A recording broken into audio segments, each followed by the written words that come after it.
Welcome to Cackling in the Void. My name is Ashley. And my name is Kaylee. Let's see if the void echoes back today. We are two best friends diving deeper into the void for our February Halloween settings. And today we are doing In the Tall Trees. It is a very short book. I hope you guys did enjoy it. It is very fun. It is a horror book. We watched this. Well, no shit, it's a horror book, Kaylee. We watched this coming off of listened to this coming off the playground, which if you have not listened to our thoughts on the playground, that was last week's episode, and be prepared. It's a lot. Yes, be prepared. It's a lot. It is quite a bit. But coming off of the playground, I know we did 100% match, which also was, we recommend that. It's an hour long. It's very, not even an hour. It's like 53 minutes. It's very short. We might do that next. Not quite for sure. So be on the lookout. As of the moment of filming, we're figuring out our schedule. But yeah, we're very prepared, you guys. But so prepared. The most. Yes. So we read that little tiny book, and then we read this one, which also it's only like 3 hours. Yeah, it was really easy. It was a really easy read. Coming off of the playground to this. Yeah, I think there's only like 13 chapters in this. It's really short. Here, I'll look. Actually, it's probably longer than 13 chapters. I'm sorry. Don't listen to me. I know nothing. Yeah, it's 20 chapters. I know nothing. Don't listen to me. But yet I know so much. I listen to books in between 1.2 and 1.4 speed. And it's 2 hours and 48 minutes at 1.4. I listened to it. 3 hours and 40 minutes. Sorry, 30. It's 4 hours at 1.0. Oh, I was like, I think I listened to it at 1.2. Okay, then it is 3 hours and 16 minutes. So it's a really short book from, our like 50,000 chapters. It's really, really easy to get through. Like Ashley said, there's only 20 chapters in this book. So substantially a lot less. But jumping into the review, trigger warnings. Oh, Ashley. I guess I'll say the summary, and that kind of wraps up the so trigger warnings definitely. We're gonna go for kidnapping and child endangerment, rape, rape. There's abuse a lot of all of the kinds. Yes, I was gonna say there's like a lot of emotional, physical abuse. There is a lot of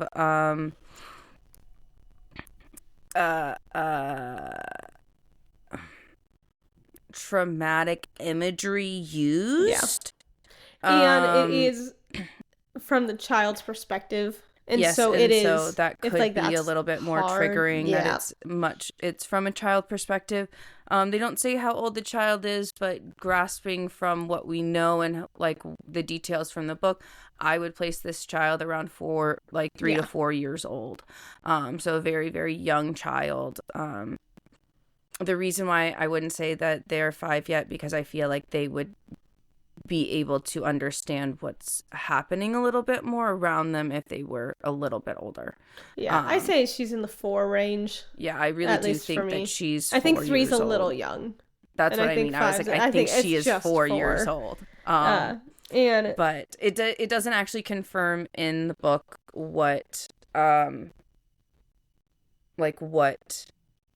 age they are, and it doesn't also ever say the age of the mother or the bad man in the book. That's what it's called. Yeah. He is referred to as the bad man or daddy throughout the book. And so honestly, opening up, we're seeing from like this her child's perspective, and it's the thoughts about her daddy and the bad man, and she openly is like, oh, I'm very scared of the bad man, and I'm allowed to like sleep in my mom's bed with her when like my dad's not, like when daddy's not here. Yep. And daddy always brings the bad man with him. And she's like, I wonder if the bad man lives in his mouth. Because she does say, she describes like there's daddy, and then like the shadows like swirl into like his mouth and ears, and like in his mouth the shadow is the bad man. Yeah. And then she also goes into the idea of like, she's like, I don't know if my daddy is the bad man, but my mama likes to say that he is. But I don't like to think of him as the bad man because I don't know if he is or isn't. Because he tells me that my mama lies. This is a really sad book. This is also just like when we did put this in the horror section because in all intents and purposes this is a horror book. And for me, what makes this book more chilling and actually horrific is that these events could and have happened in real life. Not necessarily this book. I'm not saying that like this book was written from. This is not a like this is still a fictional book. Yeah. And this is not. For what I know, none of the author's notes have said that it was based off of a real story. But just in this day and age, this is a real possibility. Somebody somewhere and this right is now. why I think that this book is absolutely horrifying. And I am gonna say, just like as a person, as a woman. Sorry. I mean, I don't know how else to say that. Yeah, I was like, it is chilling. It is scary because this could happen, and this is a very real possibility, and this is why I feel like this book is so scary in all intents and purposes. I think that this book is scary. Oh, like, for sure. Because it's a very real different this book could be. Exactly, and it's like it's a very different type of horror. I know that you and I. We both love horror. Yes. And once you kind of start watching a lot of horror, you kind of see the patterns. And it's like, oh, here's the jump scare's going to be around here, blah, blah. But like, and it's still scary. It's still fun. But it's like, this is just such a different, like, gut-setting horror where you're just like, oh, God. Like, yes. It's a very unsettling. And seeing it from a perspective of a child, looking at this man and being like, well, he's not a bad man. He plays with me. He brings me and my mama and my little brother Petey food. Yep. He brings us food. He takes care of us. He tells us that he loves us. He comes every once in a while. I listen for his truck. Yeah. Is it Jake me to read the little summary, or do you think we pretty much covered it? No. Okay. I was like, go for it, please. It's probably much better worded. Mela? Yes. I was saying it wrong. It's okay. Mela lives in a tiny house in the middle of a dense forest with her mommy and her baby brother, Pete. Sometimes her daddy comes, and with him often the bad man comes as well. Mela knows that she, her mama, and her little brother are a secret family living where nobody knows where they are, but she can't remember why that is or why her mommy is chained to the floor. In the Tall Trees is a story told through the eyes of our little hero as she must brave what's out there lurking in the shadows to save all she knows and everyone and loves in the world. Yeah. Fantastic. Like I was gonna say, that's actually a fantastic summary, because that just kind of like launches us like right into like kind of our review section part of it. We open up with spoilers, obviously. Yes, this is a one-off. Yeah, we're gonna finish the book because it was so short. It opens right off just like the idea of like, oh, my daddy brings the bad man with me, and like the idea that children can do this, and we see this a lot in psychology. Sorry, like what do you have against psychology? Yeah, wow. Sorry, I just forgot that they're all just blankety blank blanks. We see this a lot in psychology, actually, when children go through traumatic things from a young age. But not only that, is we see it in the ideas of childhood development, about how children are unable to grasp necessarily what's going on because they do not have the vocabulary to make sense of what's going on, because they have so much sensory intake Mm-hmm. When you're younger and your brain is like developing a lot more, there's so much that you're intaking that it's hard to understand nuances because you're just getting big pictures almost. And so I really think that it was a beautiful way.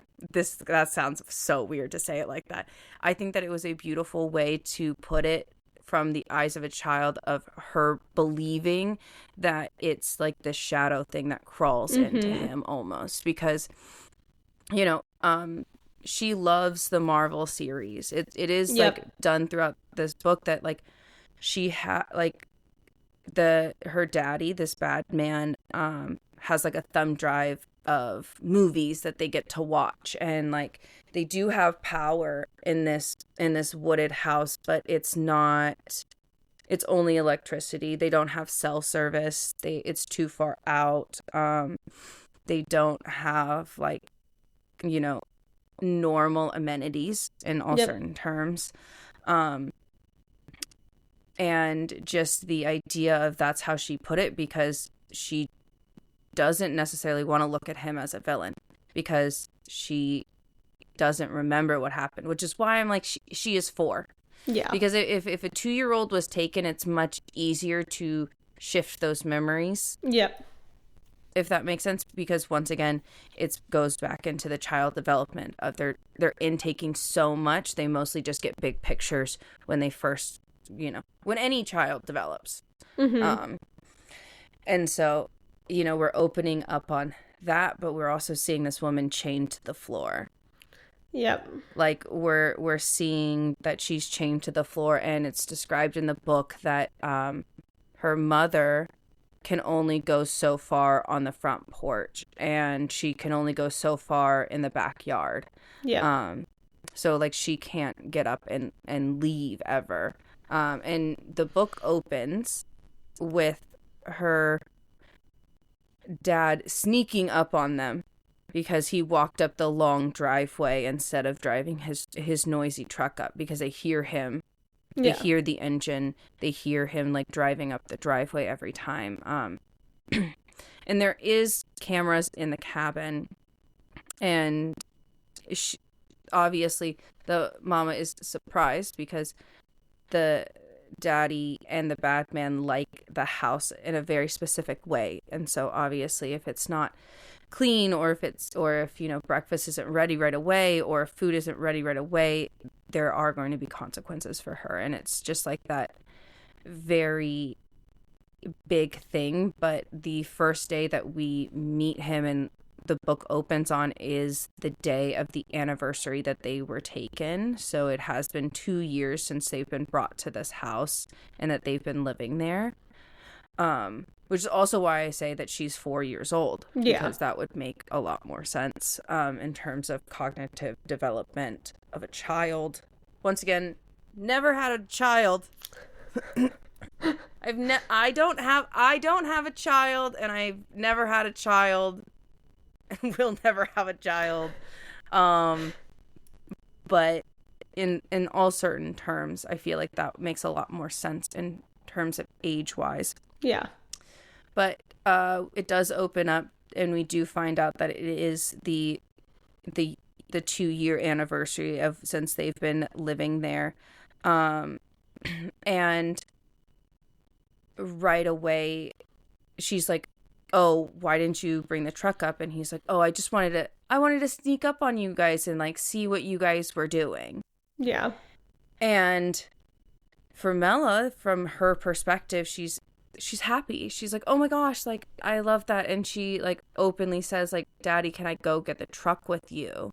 Yeah. And her mom is immediately like, "No, you're not allowed to leave with this man." And right here, you see him react so strongly. I mean, obviously, he did take her. He is a captive. Wow, he really? is the bad man.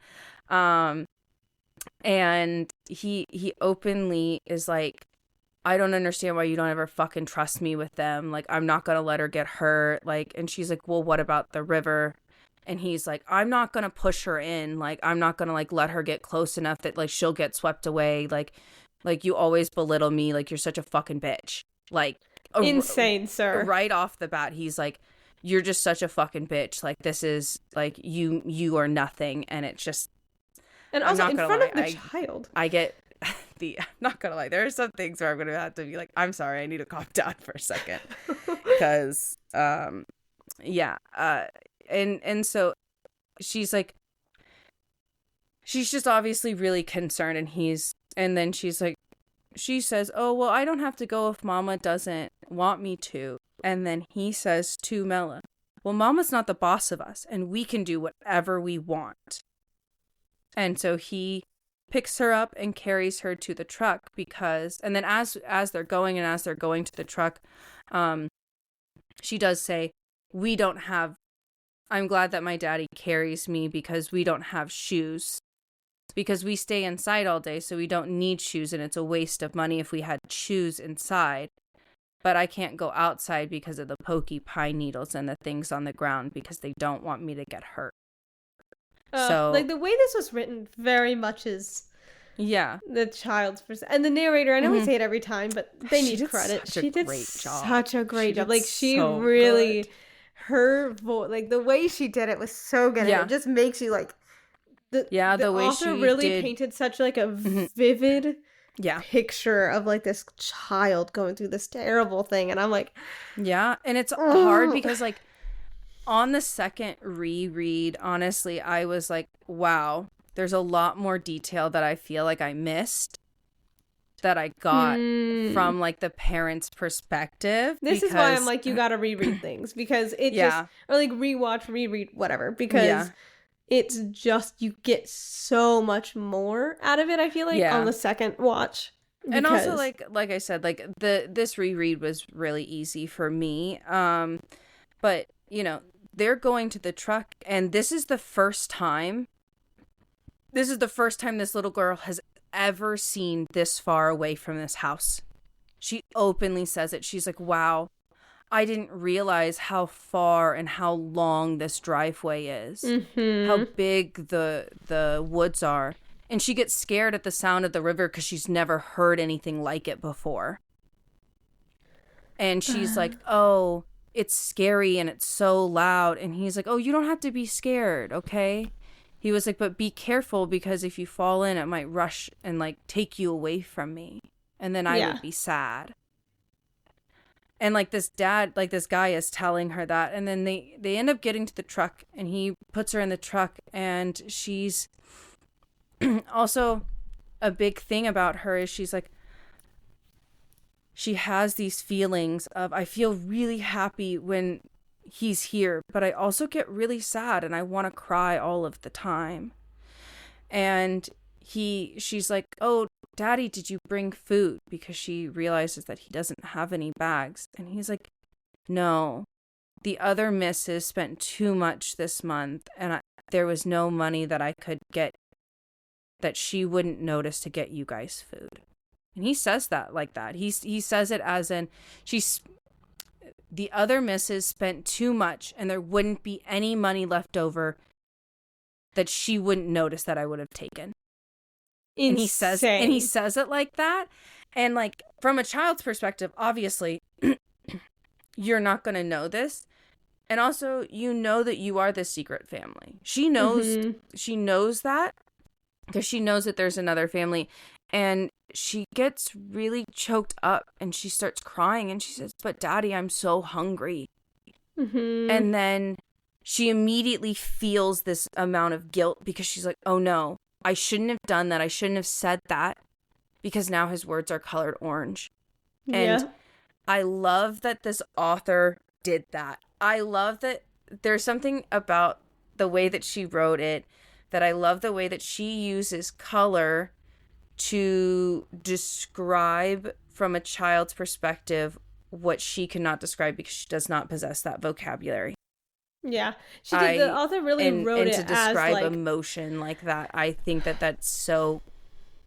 I thought that it was a very beautiful picture to paint in such a horrific circumstance, to have color be so prominent in such a dark, dark world.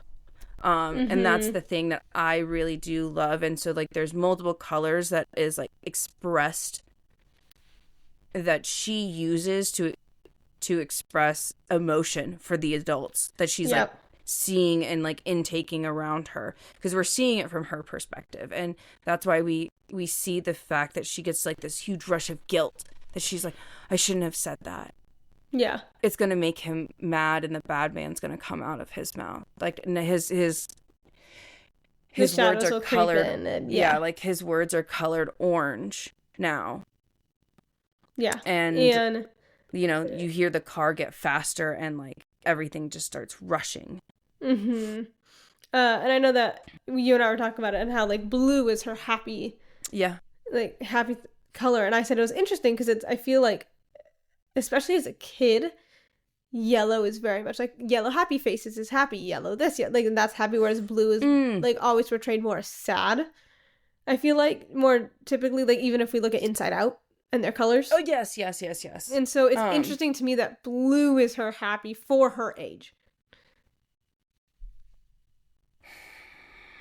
Kind of showing how like twisted, maybe a little bit, like how twisted the bad man made her like think, if that makes sense. And I know, like, I mean, blue makes me very happy. I consider it a very happy color, but in a child's perspective, looking at how we are taught colors and but how isn't to like blue and red the opposite of the color wheel together? I thought so. Sorry, I'm looking at a basic color wheel now. I mean, okay, so if we think about it, blue and red are primary colors. Yes. You know, it's blue, yellow, and red are primary colors. Yeah, so right? It's interesting that yeah. Right? Am I crazy that those are? It's a primary. I was like, I'm so sorry, guys. Me and my color theory is not fantastic. Oh yeah, no, same. But it's interesting those are primary that like colors. Oh, awesome. It is interesting that it's not yellow then.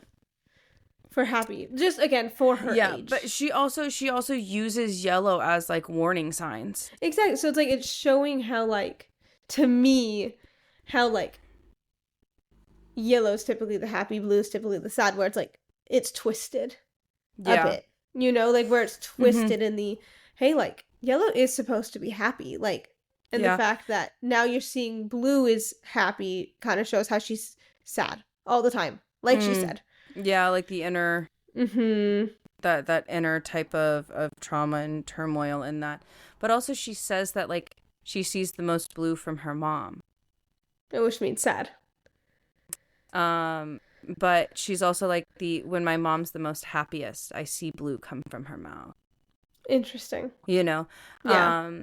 And so, because she also says that, like, when her mom is talking about the past, that she doesn't want to hear it and, like, makes her mom stop. And she doesn't say what color those words are.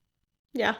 So, you know, we don't necessarily know. And she also says that she wants her mom to stop because even though those memories are really good for her mom, she says that it makes her mom sad and it makes her sad. So she doesn't want to talk about it, which is understandable because she's so young, you know? And so, you know, they go and they get the truck and, you know, you're seeing this man slowly like implode on himself, just because this child said that they were hungry, because, you know, he did not bring them food because he was the one that kidnapped him. Literally. But also it's like the idea of we see this man and he says the other misses, so we can assume now, and we also know that all of her toys and clothes are hand-me-downs. Yep. So it's like you know, she knows that she's the other family, and they go back and they're like, you know, she's like, oh, like, but Daddy, I'm so hungry, and like she starts crying, and like the car starts going like faster and faster and faster, and she was like, I'm so sorry, like I don't know, I shouldn't have said, like, you know, I don't know. And then he was like, just like shut up, and like actually like starts driving faster, yelling at this child to shut up, and then slams on his brakes and like almost like rams her forward because like he is so overstimulated already that his emotional reaction is to drive fast and endanger both of them because the child was not wearing a seatbelt. And Mela says this, and I should have been wearing a seatbelt, but I forgot. Yeah. So interesting that the father didn't even look over and say, oh, hey, we should put the seatbelt on. I mean, it makes sense. He did kidnap them.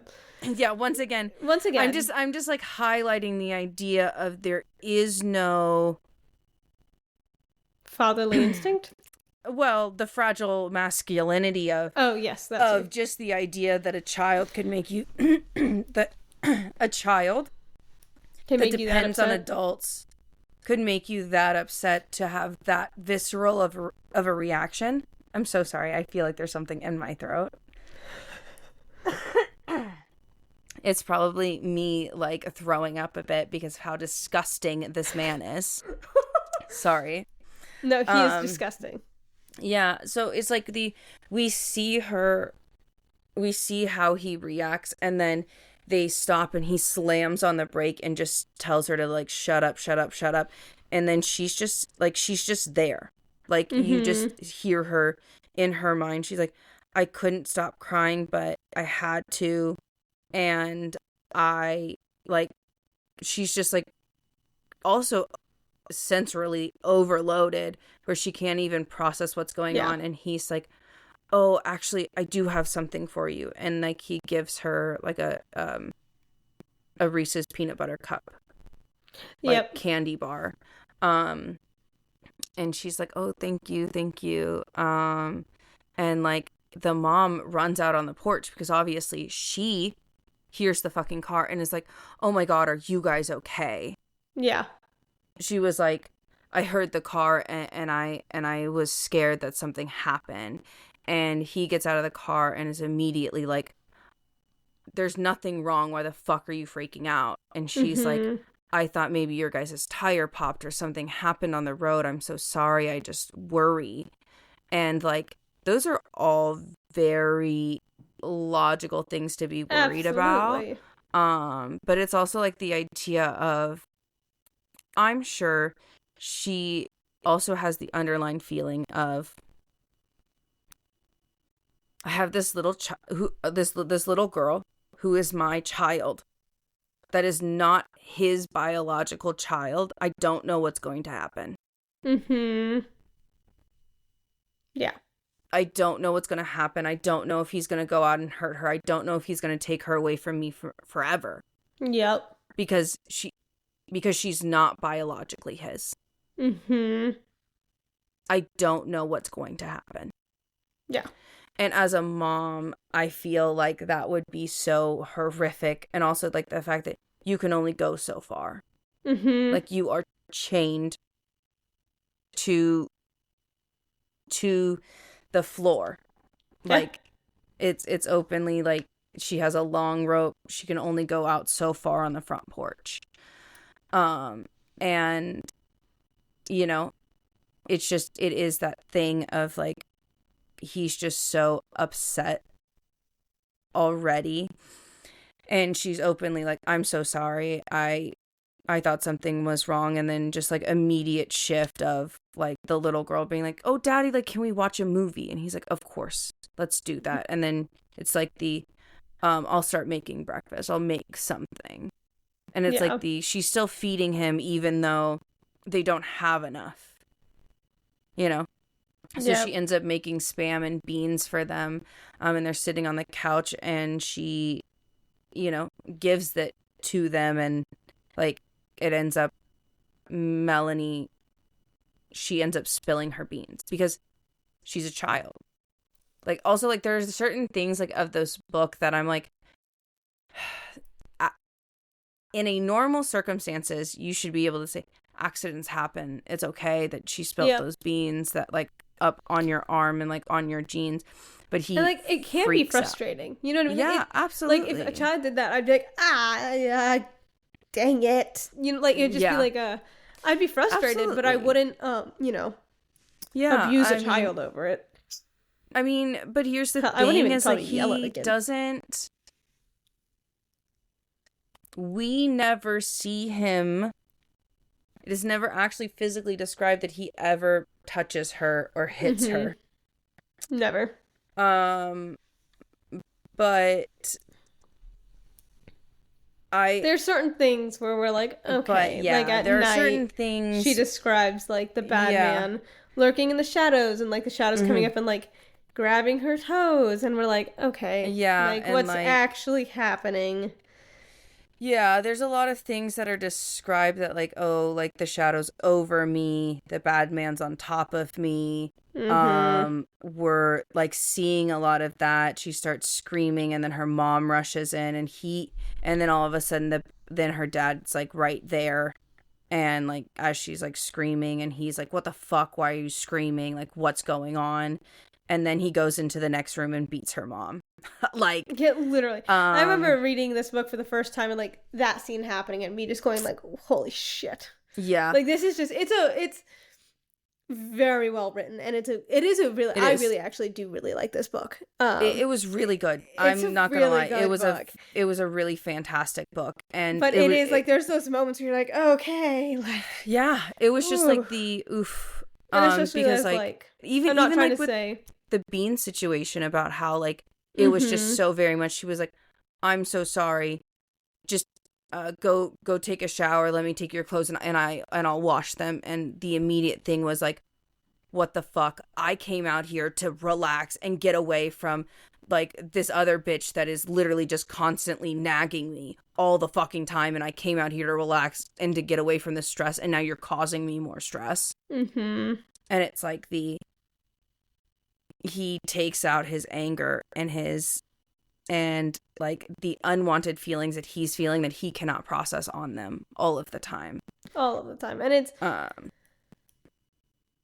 I'm not saying it's not that men are not concerned about it, but as a woman, you're taught from a young age. I didn't mean to laugh like that, but yeah, I know where you're going with that. You know, like keep going. And it's again, I mean, everybody should be spatially aware of whoever's near them. This could happen technically, like this could happen to anybody. Absolutely, like, and I'm not saying that like, this is not a it's because you're a female type of thing.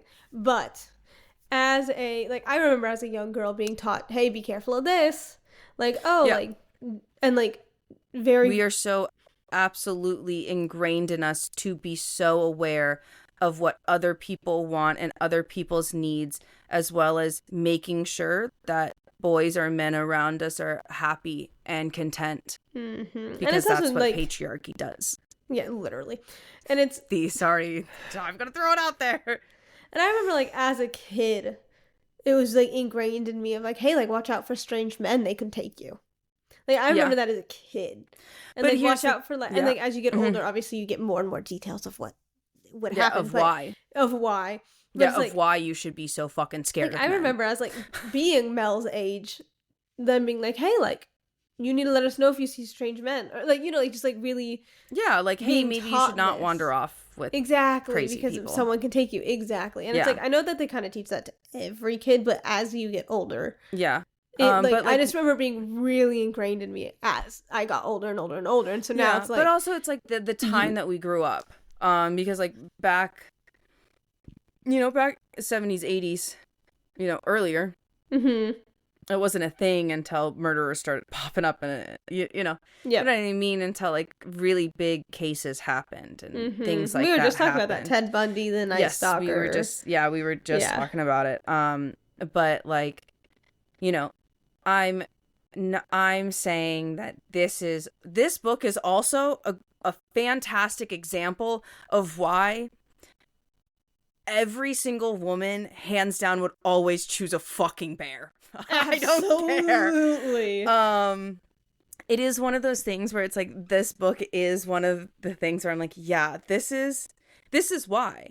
Yeah. This is why, because the idea that the idea that women are so overly emotional is really interesting to me, because right here we're seeing this man have a meltdown.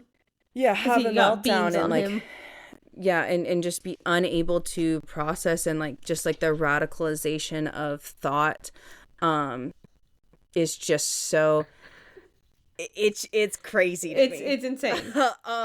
This is also why I'm this is horror. It's horrific that anybody could ever think like this man.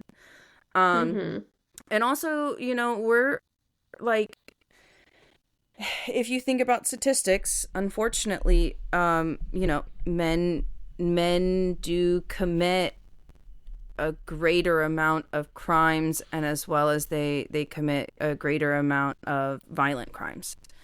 I'm not saying that women don't. I'm just saying that they commit a greater amount, period, statistically speaking. But yeah, so like we're seeing this happen, and like just like that's also like the first interaction that we see of this man.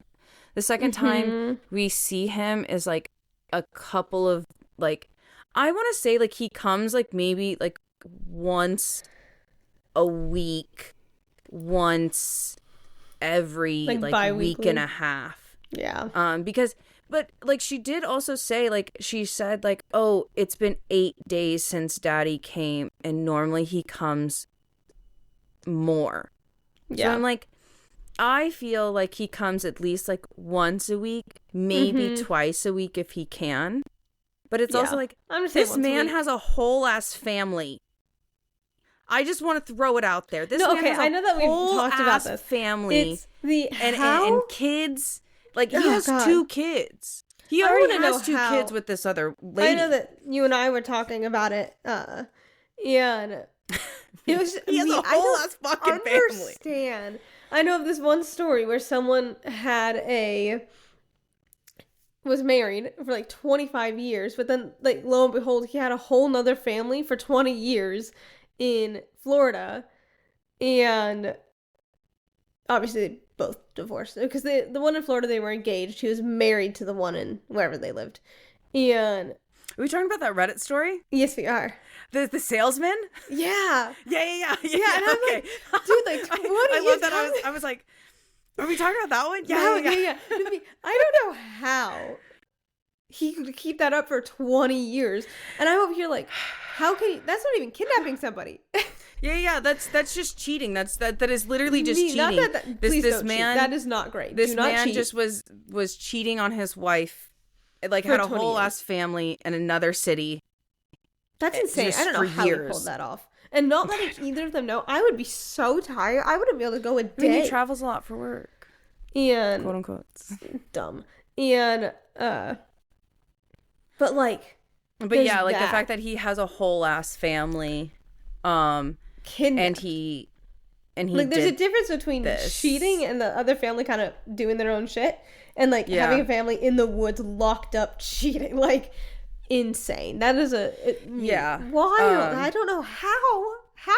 But like, also like, here's the thing is like, then we look at, you know, crazy. I'm gonna bring up psychology again.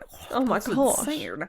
But like, you know, we look at certain behaviors that, you know, or like psychopathic tendencies that people can have, especially when they are radicalized. We are also, I mean, fuck, I don't mean to make it political,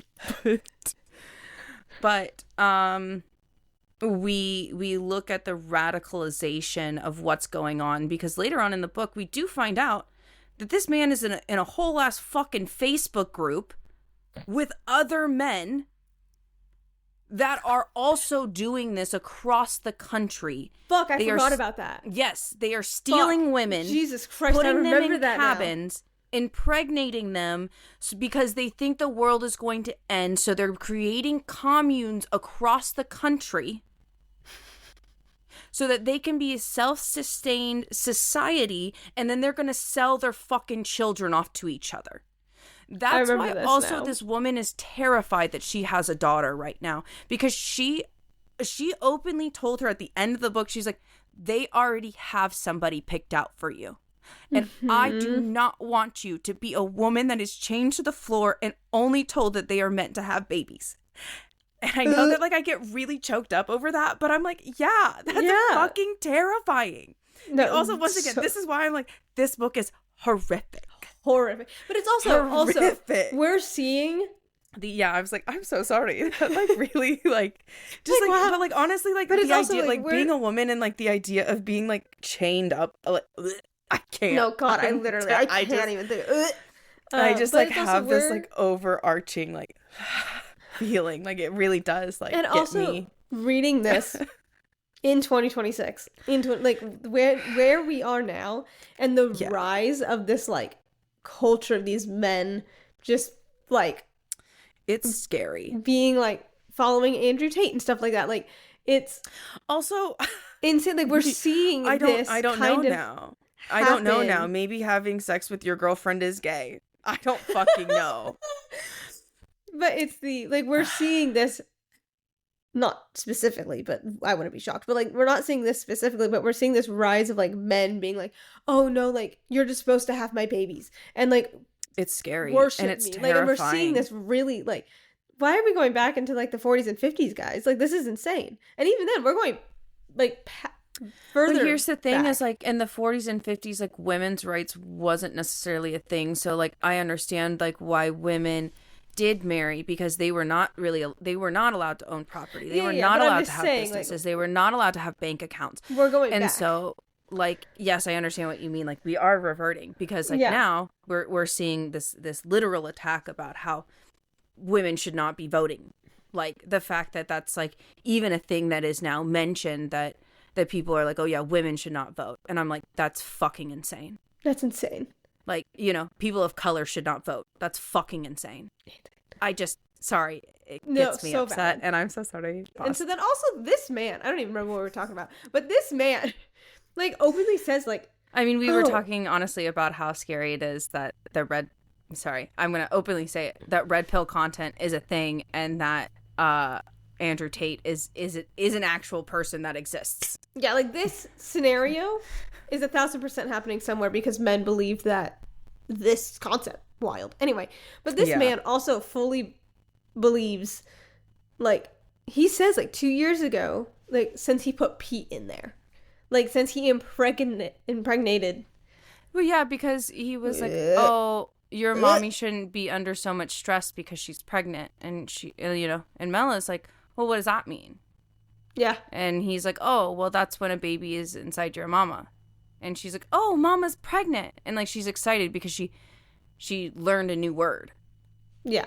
You know, and he's like, oh, it's a very special day too. Wow, I feel dumb. She's pregnant now. So she has Mella, she has Pete, she has another baby. Yeah.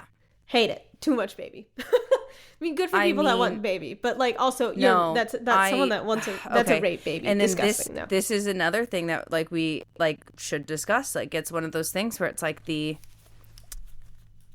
I don't know how far along she is, so I don't know if it's technically legal. I thought she was pregnant. I thought it was. She is. She's pregnant. I knew it.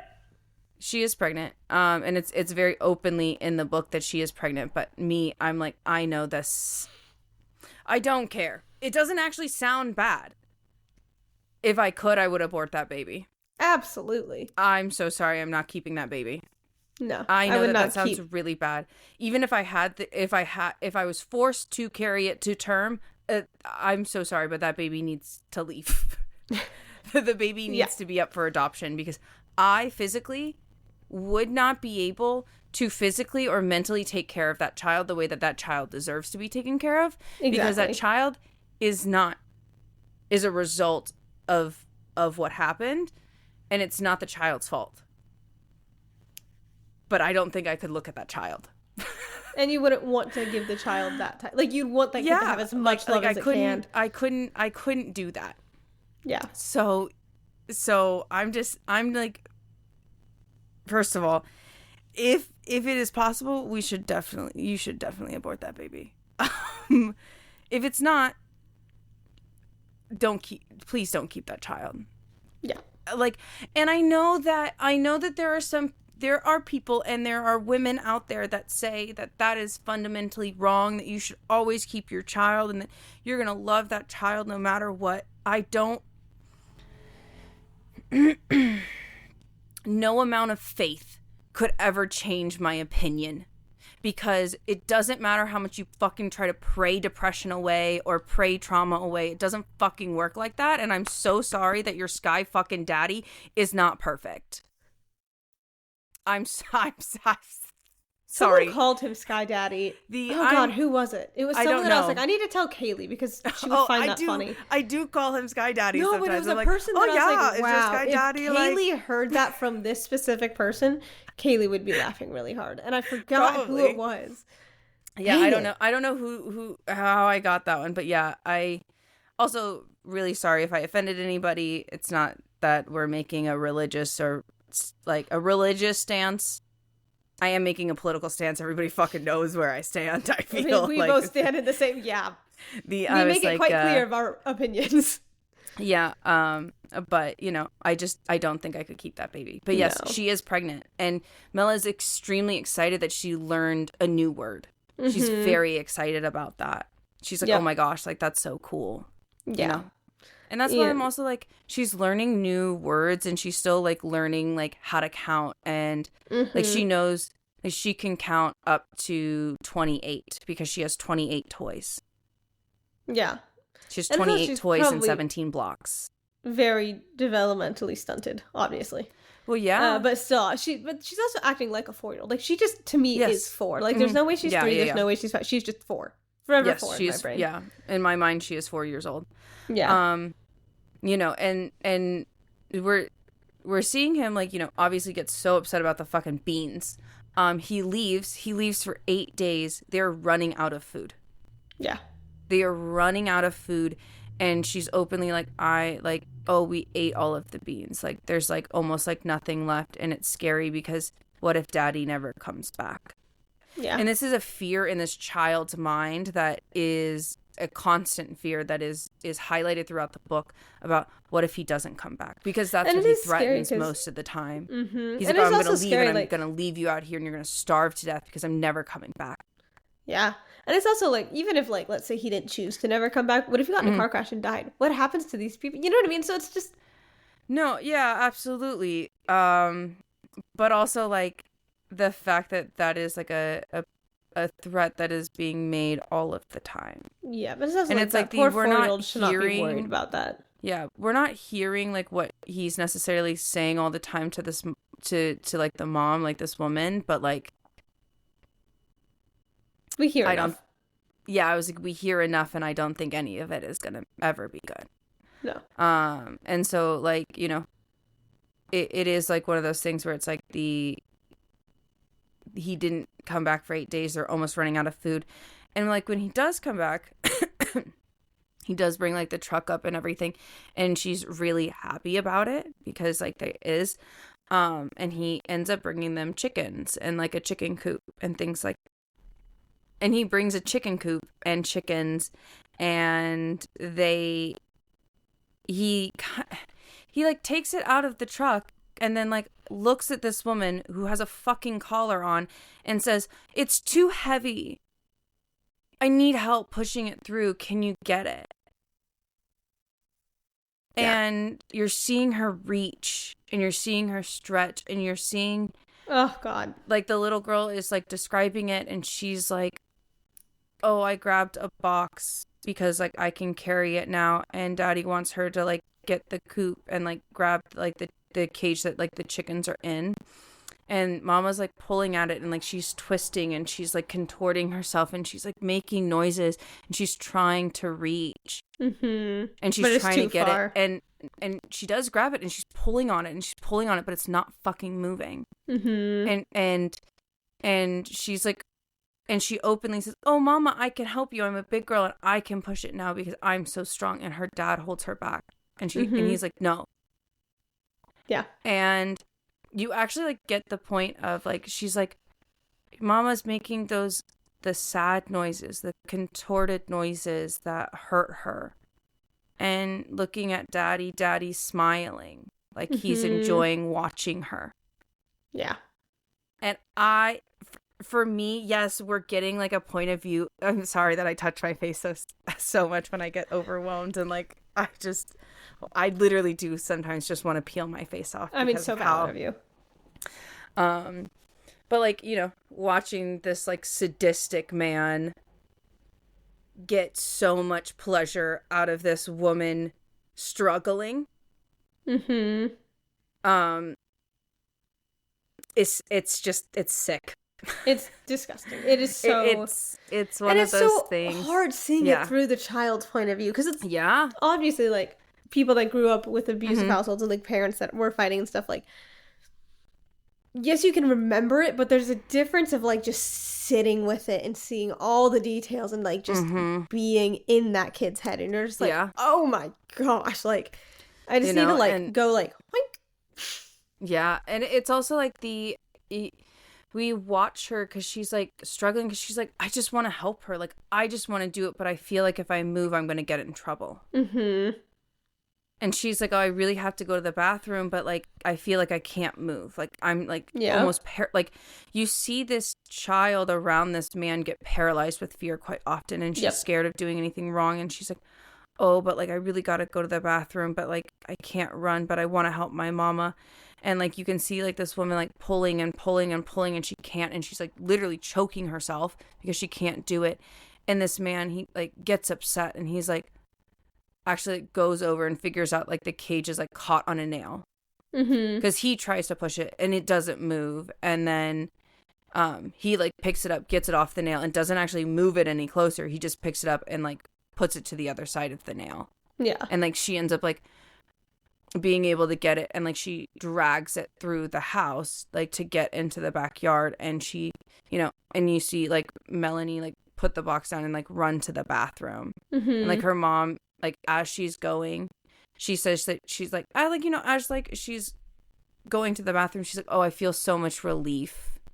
She was like, I, like, not only in, like, she's like, I feel so much relief in all of the things because my dad is not mad right now. Like, daddy's not upset. Like, he brought us, like, he brought me, like, friends and pets for me to play with and, like, things like that. And, you know, now I will say, the chickens were a smart idea.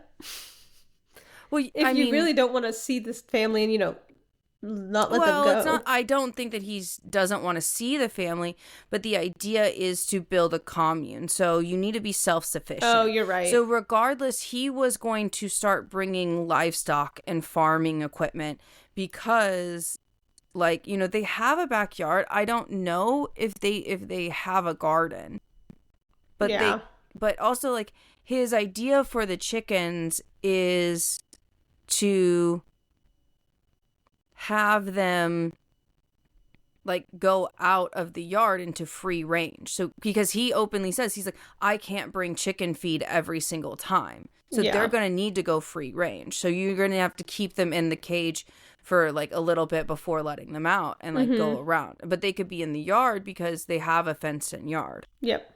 Because she was attacked by dogs, which I'm assuming were, like, wolves or coyotes that, like, you know, tried to, like, come out and attack a child because they're hungry. It's the forest. That's kind of, like, a thing.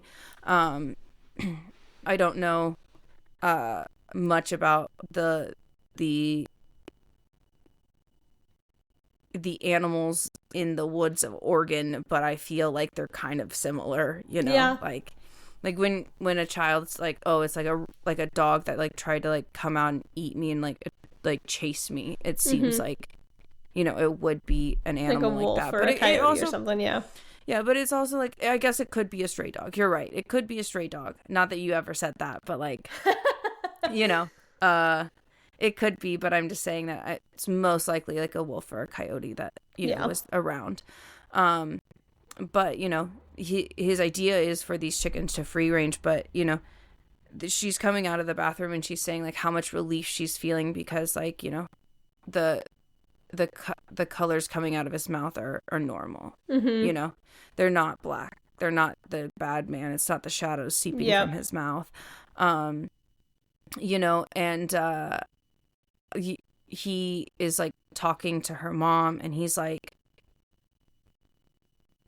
I mean, I'm kind of forgetting her mom's name, but, like, he does say it. I really can't remember.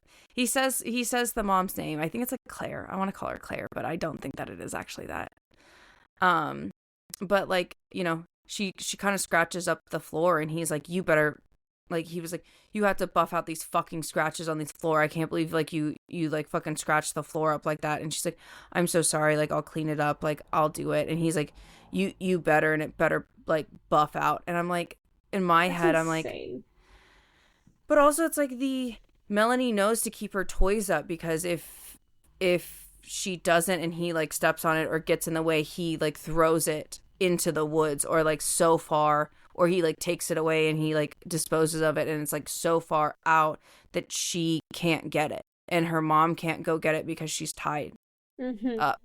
And like she openly says that, she's like, oh, like there was like this block that I really loved because it had an M on it. Her name's Alex. I'm sorry. Wow. Alix. Yeah, I would call her Alex.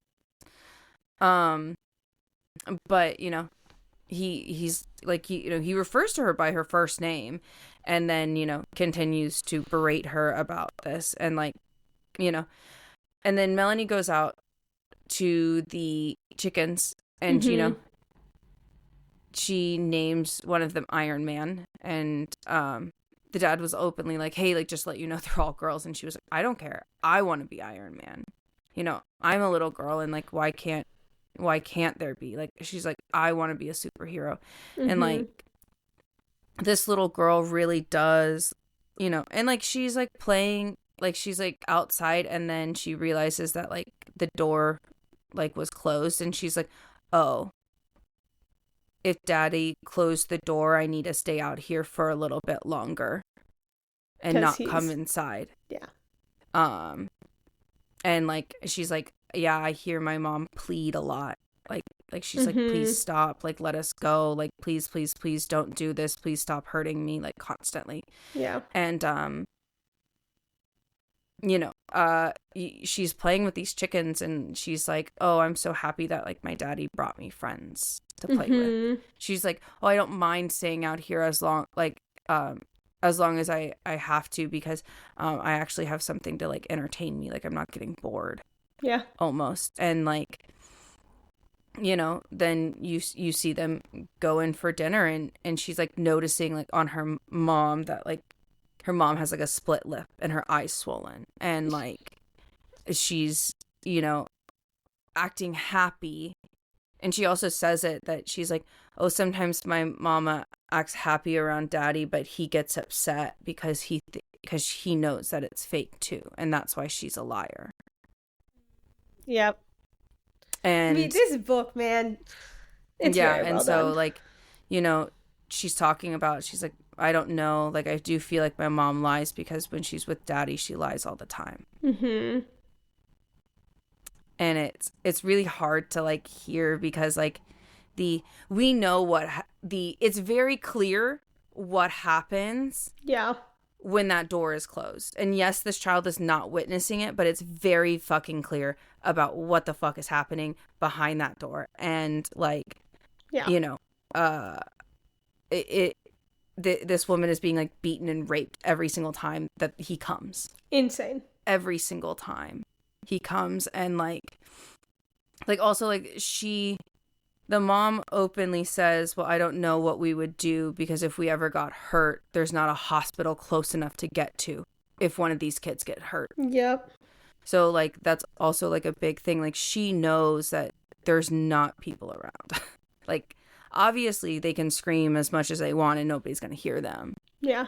You know, because it's not like they've been here for 2 years. Like, I'm sure that this woman has tried so many things. Yeah. And it's like after 2 years, like, it's hard to maintain hope, and like to have your kids do that, and like, you know, you're seeing her, you know, and do that, and he gets upset for something and leaves. Actually, no, sorry. This is where he brought the chickens, and then he brought some like bags of groceries as well. Yep. And this is the first time. Well, this is the first time that she's ever had KFC. Oh, yeah. Yeah. And so, like, in this little girl, like, for her, this is such a big deal. And like, you know, she notices that her mom has, like, a split lip and a swollen eye. And like, her mom's like, come on in, like, let's make dinner for daddy. And he does actually end up staying the night that night. I want to know what he tells his other family. Honestly, I think... I think that he says that he goes hunting.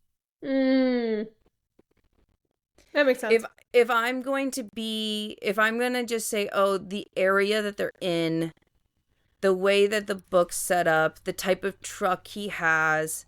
Yeah. Like, I think that he tells his other wife that he goes and hunts, or he's going to fish. Or something along those, yeah.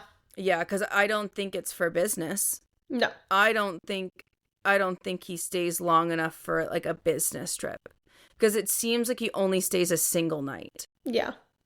At a time. Like, I don't think that he stays here because, you know, Melanie openly is like, oh, I wish we weren't the secret family. I wish Daddy could live here all of the time and, like, feed us all of the time. Mm-hmm.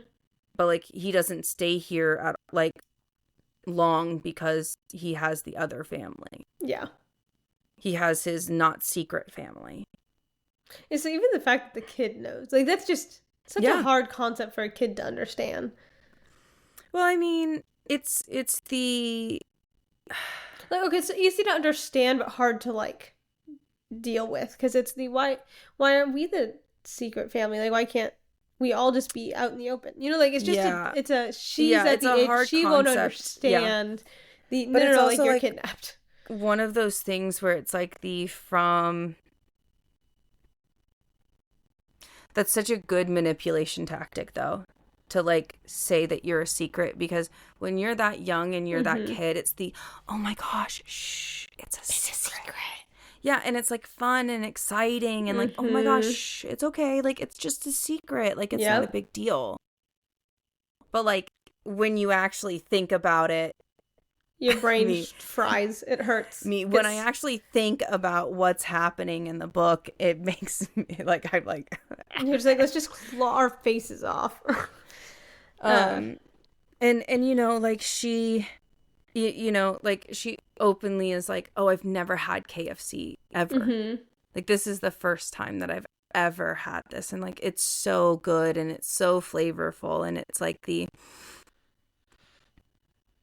as a kid being like, I'm so happy. Like, she's so happy. Like, Melanie is so happy. She's like, she openly is like, this is one of the best days I've ever had. Yeah. She gets pets and chickens, and her daddy's kind of happy. And she gets this special dinner that she's never had. And he spends the night. And they watch movies, and they eat together. And then she goes and she sleeps with Petey, and she openly says, I don't even mind that me and Petey are sleeping together. Yeah. Because it's such a great time. You know? And then, like, it just, for me, I'm like, ugh. This poor girl. I know. These men. You know, and men. Then it's just, I don't, me. Literally. This is why. Why we choose the bear. Yeah, every single fucking time. Because at least the bear will kill you.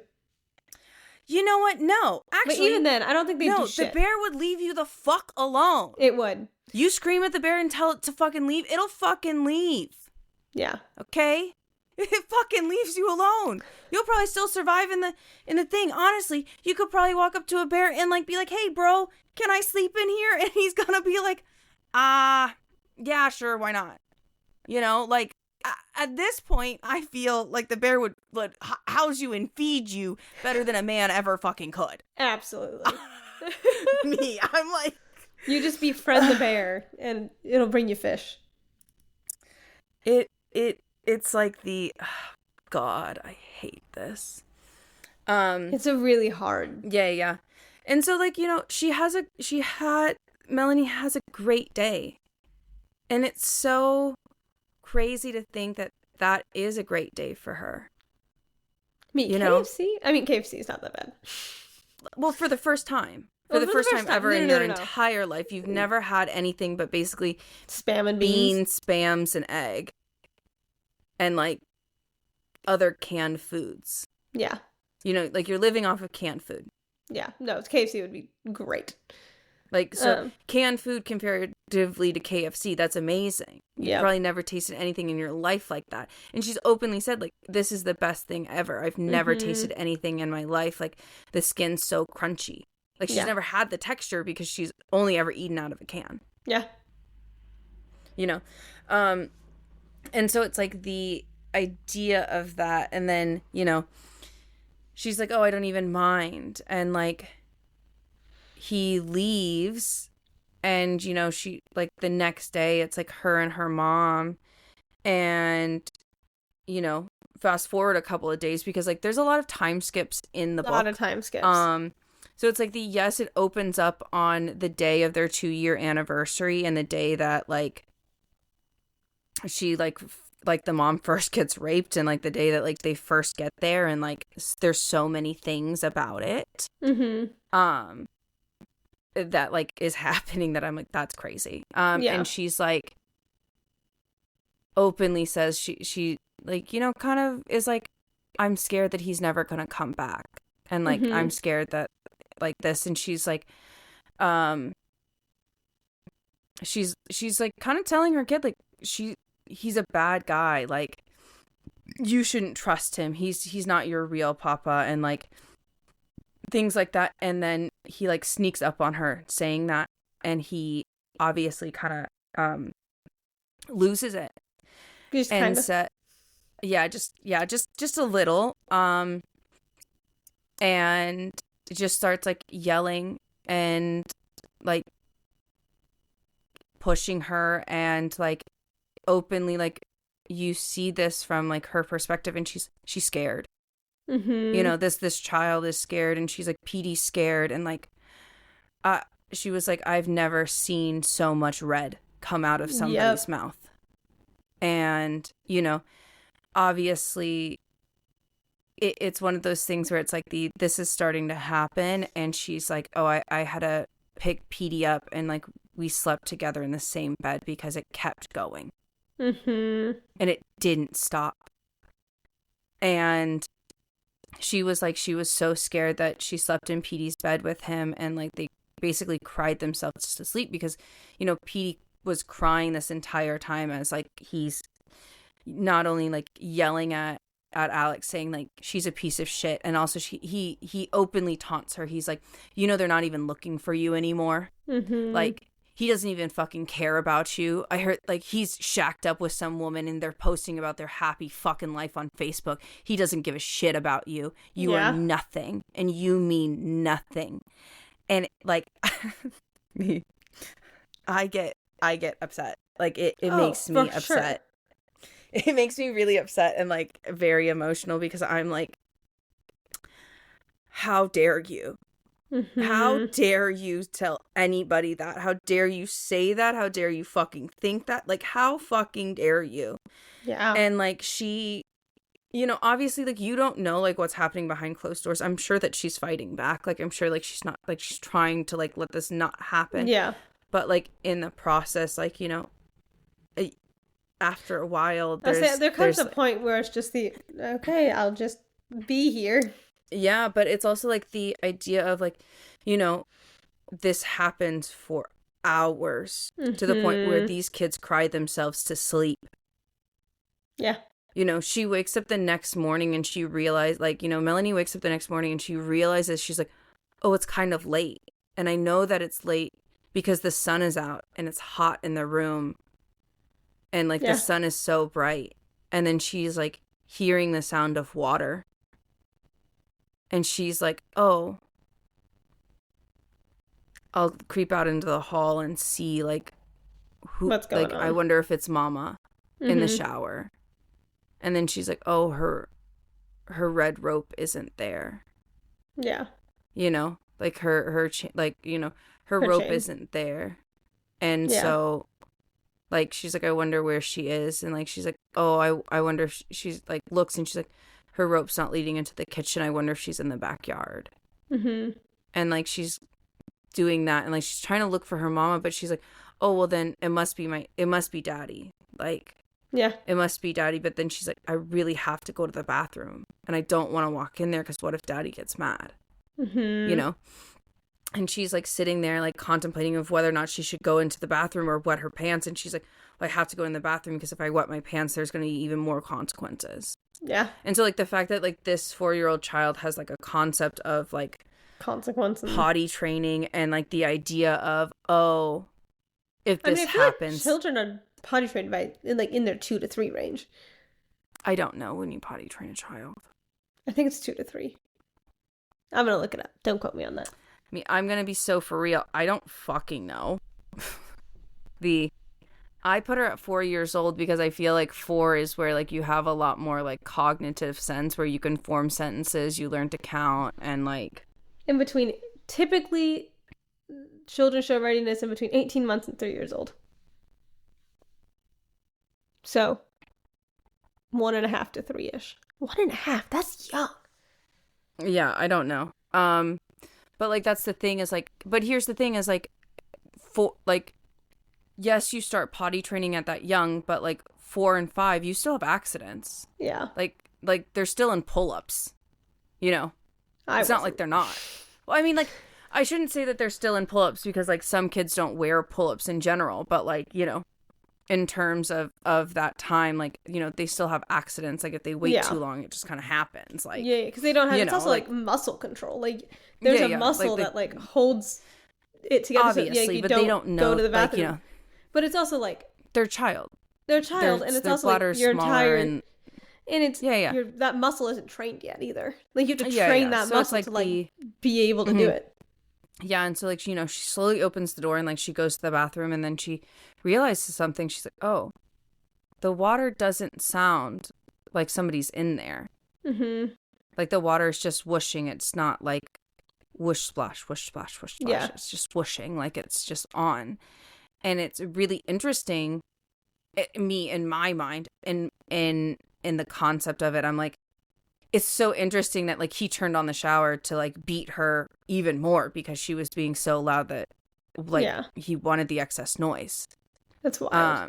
And then like she's like looking around and she's like, I don't see my mama like anywhere. And she's like goes to the room and she's scared because like she hears like a sound on the other side of the bed between the wall and the bed. And she's like, I'm scared to go over and I'm scared to look. And like she sees her mom on the floor and her face is like, this woman cannot move. Yeah. She cannot move. Her face is so swollen. She can't even open her eyes. She can't make noise. She can't even talk. Mm-hmm. Like she is beaten to the point where like she cannot move. Yeah.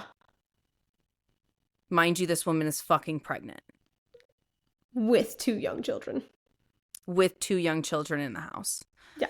And you know, this, you see this happen where like Melanie's like, oh, like she's scared. Mm-hmm. She's scared and she's like, I don't know what to do. Like all I can do is like hold her hand, but like I know that it hurts. Yeah. And she like goes and like she tries to like you know, like she gives her mom like water and like she takes care of Peter and like she's openly like, oh, I'm like changing his diaper, but it's not going well. Like the first time that like I changed his diaper, like I got the poop everywhere, like all over me and all over him and all over the bed. And she was like, I didn't know what to do, so I just took him to the shower and like I turned on the shower and I washed us with the thing called shampoo. She's like, I don't know which one it is and I can't spell or really say it. I just know that my mama said that it's the bottle with the curved neck and that you know that it's the right one because it makes all the bubbles. And like as a kid and like a concept like that, that is how you learn what things are. Yeah. And so it's just like you know, she's taking care of this and she was like, I can see my mama getting better throughout the days because now she can say things like water and thank you. But it still hurts her and she says like she can't open her eyes. Yeah. I can't even imagine. No. Like, yeah, so like you have to think about it like a woman like that to the point where like, she can't move. Yeah, and it's like the idea of like you have to think about it like he left he left her there. Mm-hmm. And obviously she got better throughout a couple of days. Like this has been about 3 or 4 days since this big ordeal happened, because obviously, you know, the swelling has been going down enough where like she can actually speak. She can almost open one of her eyes, you know? Yep. She can say things like water and stuff like that. And she like, this woman is getting like kind of like nursed back to health by this, you know.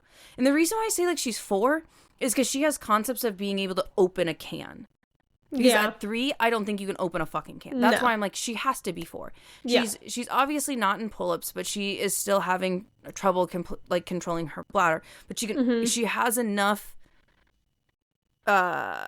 dexterity to open a fucking can and to feed them. So it's like and she openly says like, oh, the cans are really hard to open, and I'm really happy that we still have leftover KFC.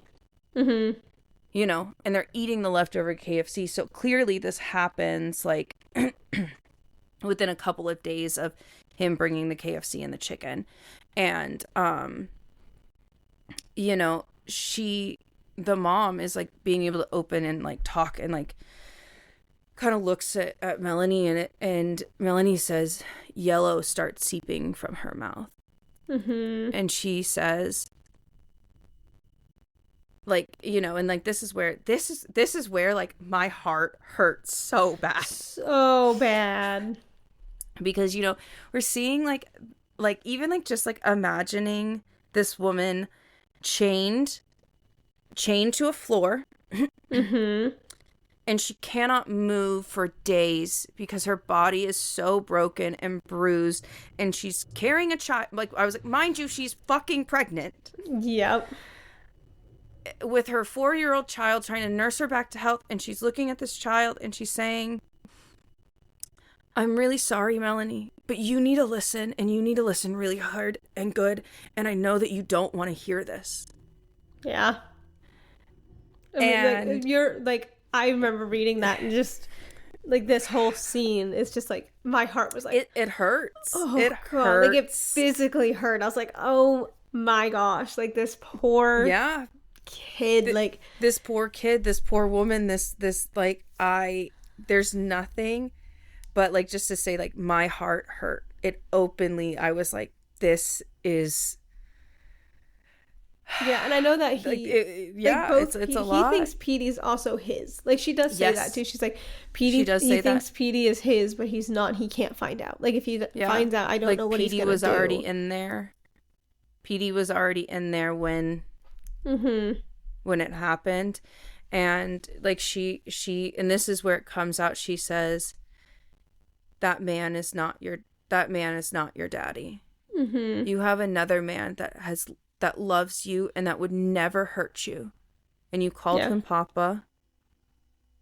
And he would never, ever hurt you. Yeah. He would never hurt me, and we would be free.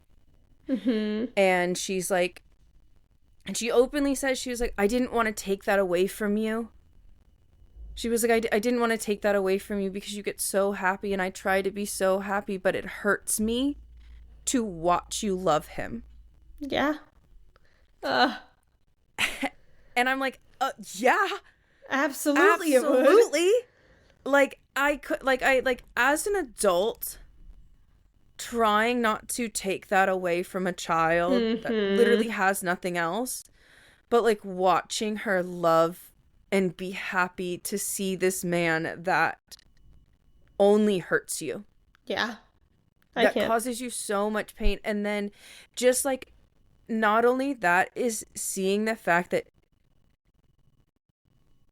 like, as me, I was like, as a woman, just like the concept of, I know that this is what you are going to go through.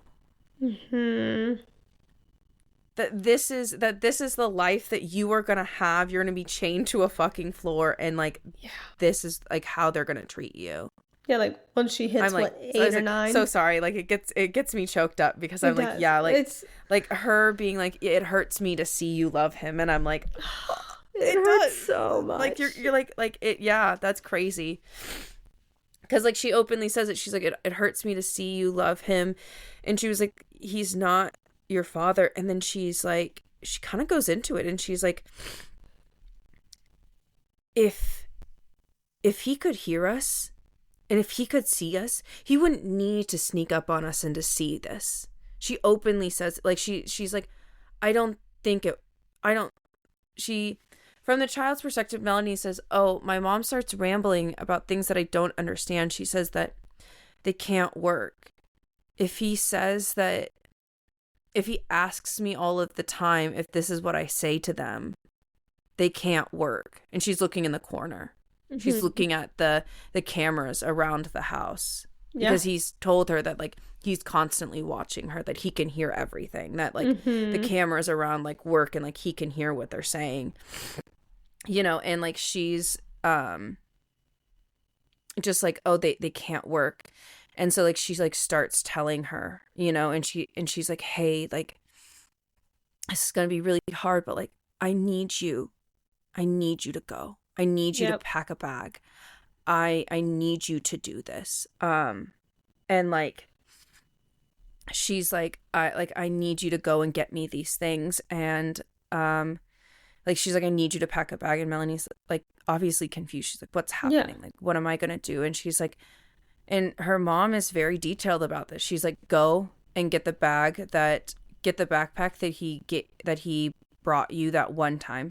Empty out all of the crayons and everything in it. And this is what you're going to put in it. You're going to go to the kitchen and you're going to get as much food as you can. And you're going to put it in there. And you're going to get the orange juice bottle and take it out and pour it out. Rinse it out and put water in it. And then put it in that backpack. You're going to grab your blanket. And then you're going to grab me the cardboard from the chickens. And you're going to grab me the biggest blanket that you can find. Yeah. And this woman literally makes a cardboard blanket shoe, like cardboard blanket shoes to tie it onto her child. She says, like, Melanie says that, like, her mom tied it in a way that she could take it off so if her feet got too hot. Yeah. Because like her mom also didn't know that she would need, I mean, obviously she would need shoes, but it's just like the fact that she made them and like was there. But like the fact that she was like thinking about like, oh, if she needs to take them off, this is how she's going to be able to take them off. Also, like the fact that she was like, you need to get food, you need to get water, because she doesn't know how far away people are. They don't know where they are. They don't know where they are. And especially so, like it's been 2 years and he probably drove, you know, for an extra amount of time just so they didn't know and kind of got all confused. Oh, yeah, I'm sure. Because like at first, like if, let's say you're kidnapped, like I know that if I got kidnapped in a certain place of California, like I'd be like, okay, we're turning onto this street. But then after you do it for enough, if you know where you would get soaked, like discombobulated. It would be a lot. It would be like it's kind of crazy to think about, but like, you know, she prepares this kid and she's like, hey, like and she writes a note and she says, you need to find a stranger. And because like Melanie's like, I don't know what to say. Like what do I say? Like, what do I do? And she's like, you don't need to do anything, baby. Just go and you find a stranger and you give them this note. And it explains everything. You don't have to do anything. Just find anybody that's not him. Yep. And she says, if you hear him coming up the road, you need to hide. Yeah. She was like, hide as quick and as best as you can. Yeah, hide as quick and as fast as you can, as best as you can. And she says, be careful about going into the woods. Don't go so far that you can't see the road. Don't get lost. She says, stay on the path unless you hear him coming. Yeah. Do not go into the forest unless it's absolutely necessary. And, you know, we see references. The author does actually say in the tall trees, or the tall trees quite often. The tall trees are referenced quite a bit. But, you know, she's like, you need to go. Like, go, please go. And so she does listen to her mom, and she She goes and she leaves, and she's, you know, going down the thing, and then she is like, she's getting closer. She's like, she's getting winded. She's getting tired. She's like, wow, I didn't realize how far, like, the driveway was. You know, like, I didn't realize how long, because, like, she was like, oh, my daddy carried me, so it didn't seem as long, but it's, like, long.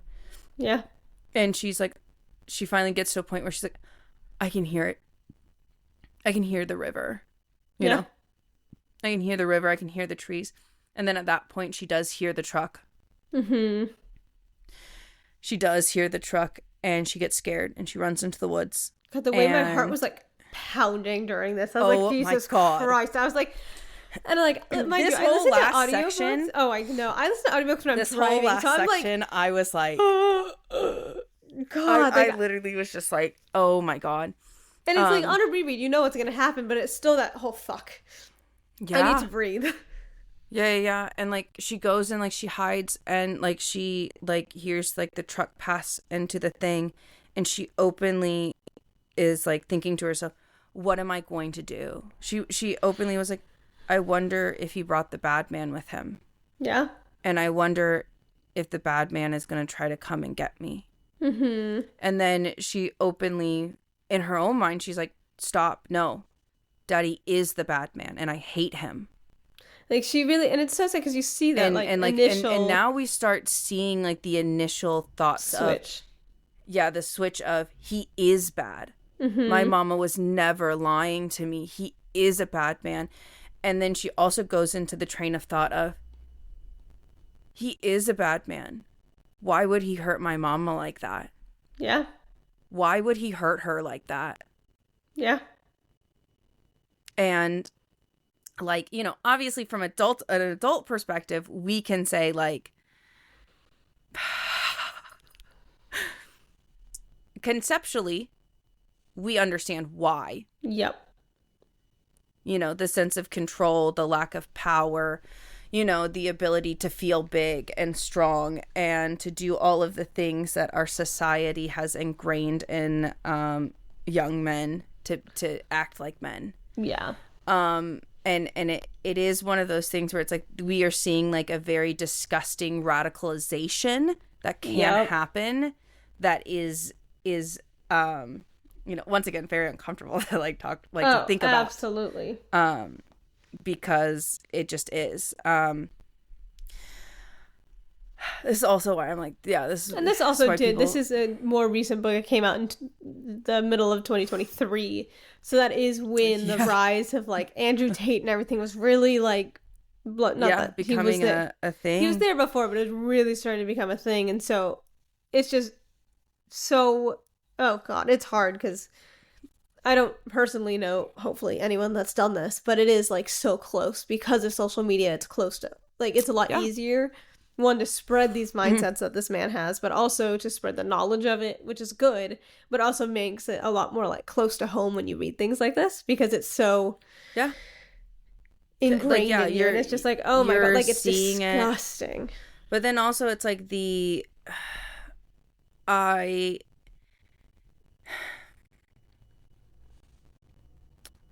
you're seeing this idea of, like, this is where my empathy kicks in, which is, like, horrible because I shouldn't feel empathetic for this man at all. But it's also, like, the idea of, if this man got help, would he have been better? Yeah. Like, if there was some sort of, like, event in his life that, like, changed a little bit, would he be like that? Yeah.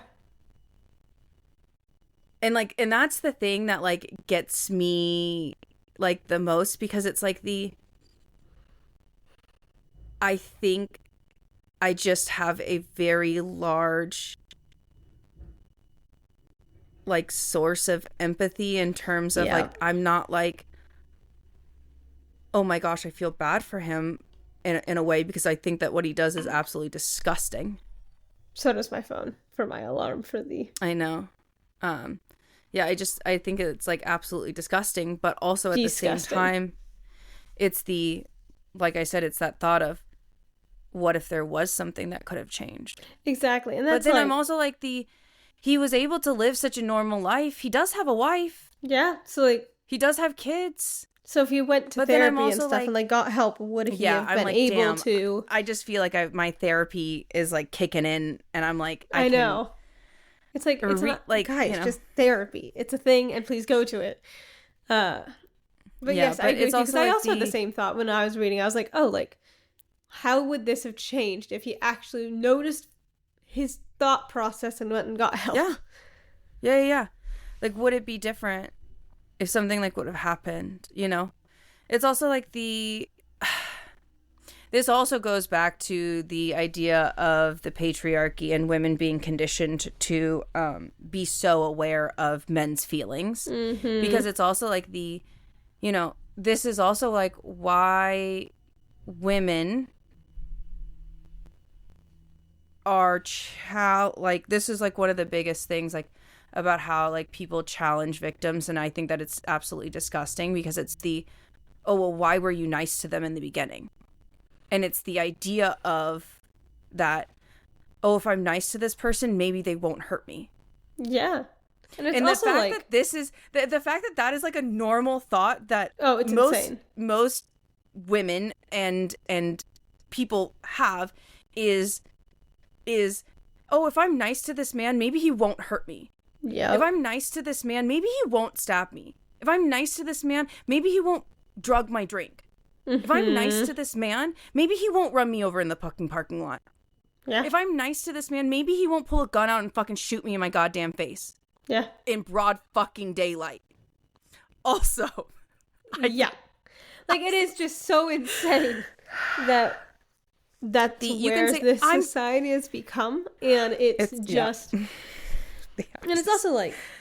And yeah, I know a lot of people that it's like, I don't like judging a book by its cover, if that makes sense. Absolutely, like, obviously you do, and you always get that, like, gut feeling. I know, I get a gut feeling, but, like, you get that gut feeling, but it is definitely that, no, like, be nice to them, because one, you don't know 100%, and two, I just don't drug my drink. I'll be nice and he won't do that. You know, like, the way you worded that was great. It's like that idea of, like, if I'm nice to him, he's not going to hurt me. If I'm nice to him, he won't, he won't drug my drink.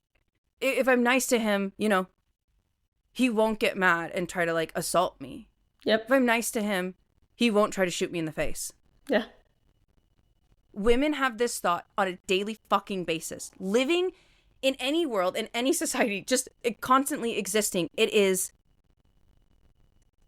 am I going to be okay today? Yeah. And I think that that's, like, the idea of the, once again, we're bringing back the concept of the man versus the bear, and why women would always choose the bear. Mm-hmm. Most women, I'm not saying all, I'm just saying most women would choose a fucking bear. Yeah. Because I know I fucking would. I would. There's no doubt in my mind that I would. Yeah, I was like, when they were like, would you choose a man or a bear? And we're like, a fucking bear, obviously. Yeah, like, why is this a question? Yeah, because, like, and it's like, this to me, this book, this concept, and, like, even though, like, we're seeing it through the eyes of a child, and this mother on the floor apologizing. Before she sends her kids away, she openly says, I'm so sorry. Yeah. I'm so sorry that this happened to you. I'm so sorry that you had to experience this. I'm so sorry I couldn't do anything. Yeah. Because, like, me and Ashley were talking about this concept a little bit earlier about when you are a woman with a 2-year-old child and you're being abducted, what do you do? Mm-hmm. Do you fight back and you get away and you get free? But what about your child? Yeah. Where's the child in the mix? So do you fight back and you get free, and then all of a sudden this man has your fucking child? Yeah. Do you do that and then you live with that guilt? Or do you say, I'll go with you if you don't touch my child? Mm-hmm. Because I guarantee you that's what happened. Absolutely. She was like, you can do anything that you want for me. I will die for this child. Yeah. Because most mothers would. Yep. And, like, I was like, I mean, I'm not even a mom, but if I saw a child getting abducted and, like, it was either me or that child or me and the child, I would always be like, yeah, hell yeah, you could abduct me. Yeah. I would never want a child to go through that. No. And the mom is on the floor. The mom is on the floor, beaten so bad she can't even fucking move. She can't she can't move. Yeah. Like this woman is so badly hurt. She cannot do anything. And she's sitting there riddled with guilt and shame that she couldn't protect her child. Yeah. And I'm like, oh God. This is not your fault. It's not, but like the fact that she is going to apologize to her for the rest of her life. Mm-hmm. Because she does. And she hides from the bad man, and she. And she's in the woods and she's hiding now because he comes out and he's screaming for her. Mm-hmm. Because he realizes that she's gone. Yep. And that's where like God, the fear really starts to set in for her. I know the fear in her, but also like the way it just like when he got out of the truck, I was like, oh fuck, please, like this kid needs to get out. Like she openly says like she hears like she hears the door slam and he hears her, like him yelling like, what the fuck? Where the fuck are you? Get back here right now.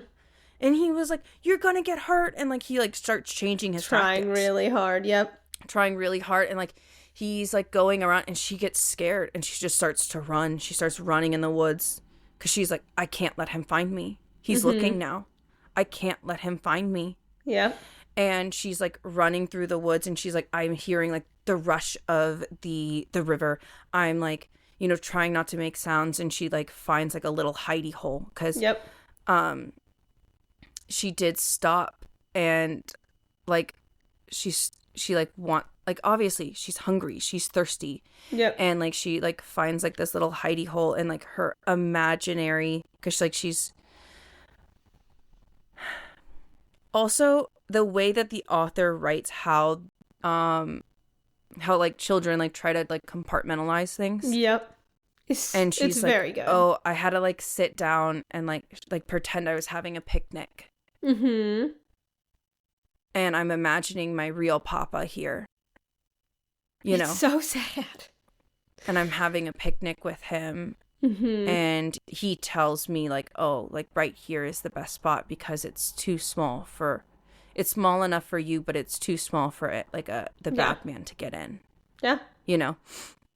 And like she does find the spot and like she's, playing pretend almost. And like she gets so exhausted, like she falls asleep, But like as like she's like she falls asleep.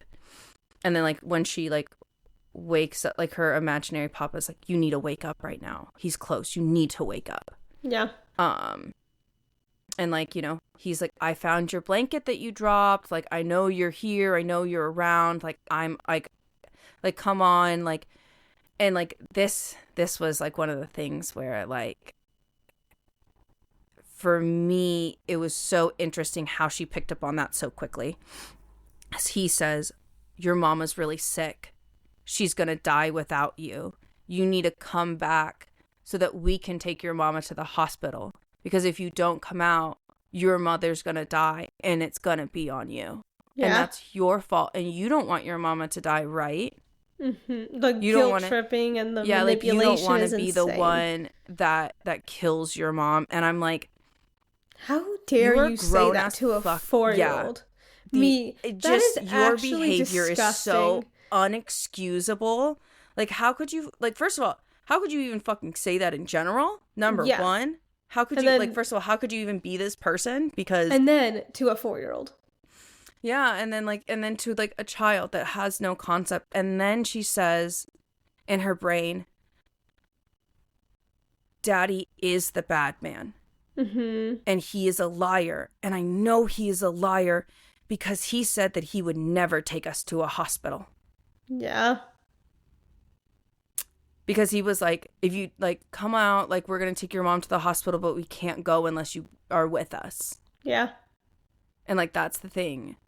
Like, we can't go unless you're with us. You said we'd never go to a hospital. Yeah. He was like, no, we're not going to go. You're a liar. Yeah. And she sits there and she, like, hears him around her and is like, you know, like he's snapping bushes and he's like, oh, fuck, these like goddamn blackberry bushes are like pricking him and like doing all this stuff. And she's like, in her head, she's like, oh, like she kind of gets excited. She's like, oh, I love blackberries. Yeah. Like now I know like where I'm hiding and like what I'm hiding in. And like she's so scared, like she falls asleep again. Mm-hmm. Because it's also and like, then, I know that as adults, I get tired. Like when you're really, really, really anxious, to have like that really big jump of anxiety and fear because your adrenaline gets like fear, adrenaline starts running. You get really tired after. Like it's just your body's just like, holy shit, hold on, like what the fuck happened? Let me breathe. Exactly, I can't imagine that as like a 4-year-old. Like they don't have that ability to compartmentalize in the sense of and regulate it. And so the fact that, I mean, it's such a natural response for her just to keep falling asleep. Yeah. And like, you know, her adrenaline dips and obviously like she falls asleep and like her imaginary papa is like, hey, you need to wake up. He's coming. He's closer. And like, you know, that's the thing is like, and she like kind of is like, oh, like the coast is clear, but I have to keep moving. Mm-hmm. And so like she gets up and like she like gets on the road and she's so close. She's running and like she says, oh, I'm running towards a house. Yeah. A house that looks like not a house.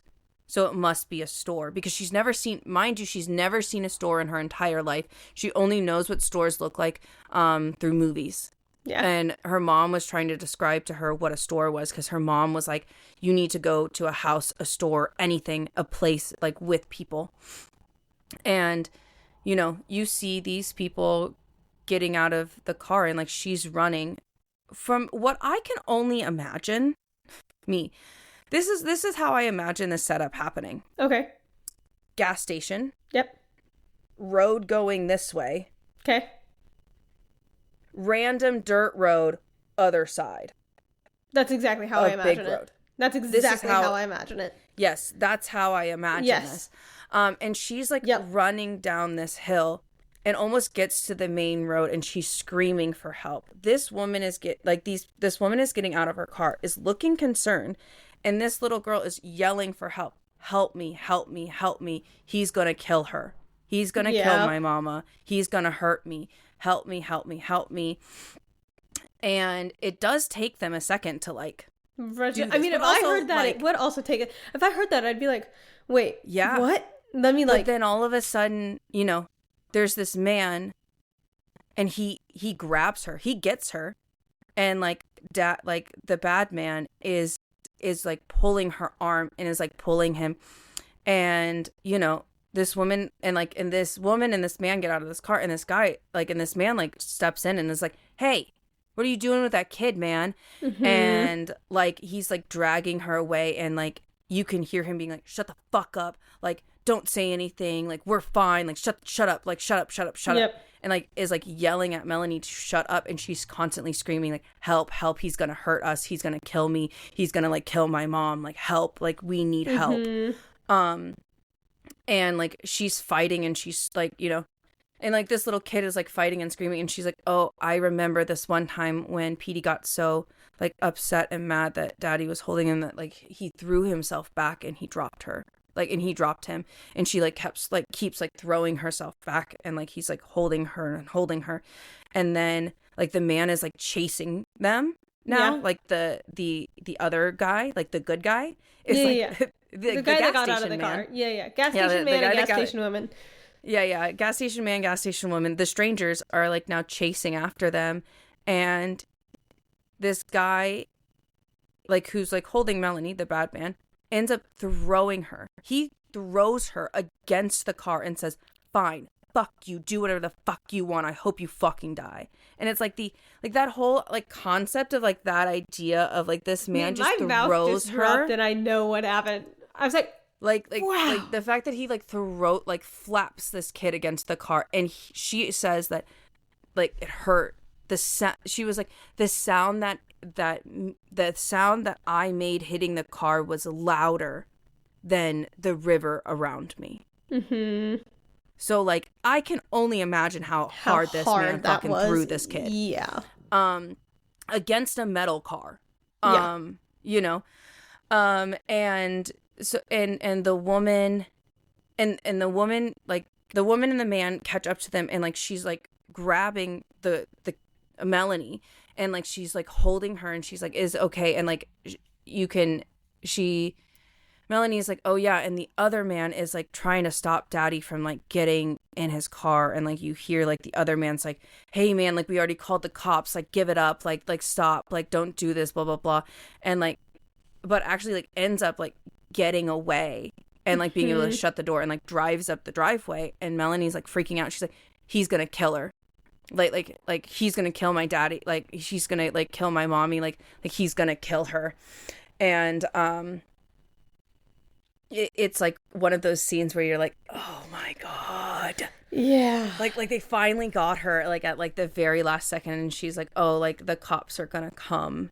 But it's also, we all know like Melanie's telling the truth of like he's literally gonna go kill her mom, like, and so it's absolutely that there's it's no just that way. really conflicting. She is safe, she is with these people, but Jesus Christ, go to her mom, please. Yes, absolutely. Kaylee had the amazing opportunity to reread this book, and thank you, Kaylee, for leading this, because I did not have the opportunity. But as I'm like listening to you say this, it's like really jogging my memory. I'm like, oh fuck, I remember these like emotions and feelings, and like, oh god, like as you're saying it, my jaw just dropped. I'm like, wow, what a Jesus Christ. Like he like me. I was like, the fact that like this little girl like describes it as like, the sound that I made hitting the car was louder than the river and the car's engine. Oh god. Like, that's crazy. And then like, you know, like this woman is like trying to calm her down. It's like, oh, the police are coming. Like the police are coming. Like it's going to be okay. And like, you know, obviously like she's a little girl, and like she's freaking out. She's like, help, like you need to go help them. And like you end up calming her down, and she does give them the note. And they're looking at this, and they're like, should we call the number? Like the cops are already on their way, but like, should we call the number? Yeah. And they actually do end up calling the number. And it's obviously her real papa. It's her dad. It's Papa. Her real dad. And like a big thing that like a big thing that the bad man says like to the mom, like while he's beating her, is he's not looking for you. Yeah. And you're not his. That man is not your husband. She's mine and you are mine. Yep. And you have like no say. You're nothing. You're worthless. And he doesn't love you. Disgusting. And it's like this is like a big thing. So it's like obviously like she was a married woman. She had a husband. And like she also like there was like another like her, I guess like Mel is a twin. And like, you know, that kind of like comes out a little bit, like she is a twin, like she had a sister and things like that. So it's like I wonder why, you know, obviously one child was like with a parent and one child was with the other parent. Yep. And it like they do end up calling, and he's like, oh my gosh, you have my baby, you have them. It makes me want to cry. Yeah, and he was like, I'm on, like he literally is just like, I'm on my way right now. And he's like, where are you? Like, what's going on? And they're like, trying to describe where they, they're like, we're at a gas station outside of this town, like in between like this town and this town, like in Oregon. And like, it says that it takes the dad like a day to drive there. Yeah, so they're far away. Like they were so like they're pretty far. Like, you know, like they obviously like were kidnapped somewhere, like, and like and were taken really far. So that's why I'm like, I don't think that man lives there. No. I think that this man obviously lives closer to this area, but like still went to go steal her. Yeah, went to go steal them. And you know, you find out that his name is like Charlie McLean, that she went to high school with. Like she had like a class with him or something. Like they went to the same school when they were younger. And that's how like she kind of knows him. Yeah. And it's like, also from like, it doesn't sound like they're in contact much. Or no, if it at doesn't all. seem like they're in contact like much or if at all. Or like, you know, in my mind, I'm like, what if this happened? Like, what if they were at like a high school reunion? you know, and the husband like wasn't with her, but like, you know, like something happened and like she like just took like one baby, you know, like one of the kids, because like two would be too much for him, you know? Yeah. Like there's so many things that I can think about like how this woman got stolen, or even like what if they were at a park in her city and, you know, like the dad was taking the other baby to like a doctor's appointment, and she was like at the park with Mel, and, you know, he approached her and like obviously like she knew him. So it was like oh my gosh, hi.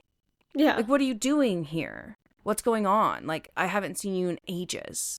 Yeah. And then he takes her. Yeah, and it's just like once again, it's the idea of, do you try to fight this man off and do you yourself get free? But then again, what happens to your child? Mm-hmm. And it's also, I really do love how it was a person that she somewhat knew, because that's tend to be what happens, is like someone that you knew. It is. It normally doesn't necessarily have to be someone that you're really close with. It can be, but it doesn't necessarily have to be someone you're close with. It's someone that you knew, like high school classmate that you had a class with and maybe you did a project together. Yeah. Which I mean, I think it's made it even more realistic and that much more scary. Yeah, I was like, personally, I find it horrifying to know, and just like to be like, you know, the statistic of most people that hurt other people are people that they know. You know, it's like you most likely know them. Yeah, and that to me is like just, ugh. Yeah, it's hard. Like hard. It's just like a hard concept, and like that's also like the other reason why it's like you know, I am a man hater. Yep. I am a man hater, and that's we're not okay. saying all men, but majority. You never know. You never know. But like, it's just like like, you know, statistically speaking, you know, if we're talking about statistics, yep, that's crazy. Insane. And also it's like that's also why it's like you know, you should keep your circle small. You should only you should be cautious. Like, when you go out, what are you doing? You know? And it's also like the form of like of what society has like warped our brains to be like, as women, it's like the idea of like, oh well, what were you wearing? What am I wearing out? What do I look like? Who am I going out with? Am I going to be safe with them? What's the exit plan? Well, what were they wearing? Like, you taunted him because of what you were wearing, and it's like, no, because I could wear whatever the fuck I want. And it's like one of those things where it's like society will do anything to make sure the blame doesn't fall back on the man. Exactly. Actually, I believe it was 2020 or 2021. There was a large fashion show which I think it was like presented during like Fashion Week. But I thought it was just like so impactful and like extremely powerful and very relevant to this book, where it was victims of sexual assault, and they walked the runway in clothes that they wore when they were assaulted. And it was so incredibly powerful to see that happen and to see that on display, because you did see what people were wearing, and 9 times out of 10 it wasn't revealing. It's like sweatpants. Yeah. These women are wearing like fucking these men and women are wearing sweatpants, baggy clothes that are covering, clothes that don't meet, that are comfortable and like, you know, are concealed. Yeah. There's not a lot of skin. And yet the rhetoric is, what were you doing? What were you wearing? How did you taunt them to turn them like that? Were you not nice enough to them? Yep. And that's the other thing of maybe if I'm nice enough to them, they won't hurt me. Because that's the rhetoric we hear. It's what were you wearing? How did you taunt them? Like, what did you say? Were you mean to them? Like, were you just being a fucking bitch because you were on your goddamn period? No. Literally, I wasn't being a fucking bitch because I was on my goddamn period. I was being a bitch because he was being a fucking creep. Yeah.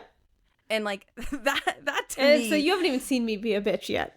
Yeah, I was like, first of all, the fact that you thought that was bitchy is fucking crazy, because you haven't even seen it yet. Yep. And so it's just like you know, they're sitting there and like they do call the number, and they're waiting and like, you know, the social worker is like, hey, you guys can leave now, but like Mel is so like, don't leave me. Like, she's latched onto this woman, and like she won't let go of her, and she's like, no, and like the couple's like, no, absolutely not. And I like love this couple. I know we don't see much of them, but yeah, but like also it's like they make her feel better because like, you know, like she starts yelling at the social worker like, leave her the fuck alone, don't take her from us. Like, she's been through enough, like back off, like let her breathe. Yeah. And like, you know, like Mel is like openly like, oh, like I know that her name is Anna Banana because like when he called her that I laughed, you know. Yeah. And like her name is Anna Banana and his name is Hank the Tank. It's so cute.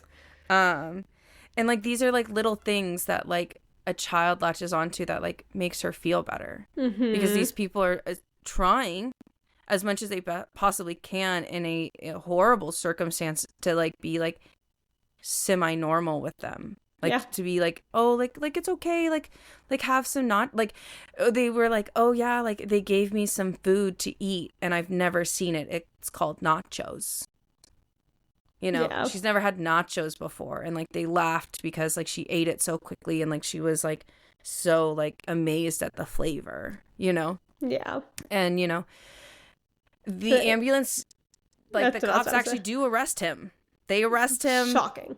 Yeah. And like, you know, they do get him, and she goes into the ambulance with her mom, and it ends there. Like they get into the ambulance and they're driving away. That's where it ends. Yeah, and it ends there. And it's like one of those things where it's like it's such a relief to know that like he was caught and they were safe.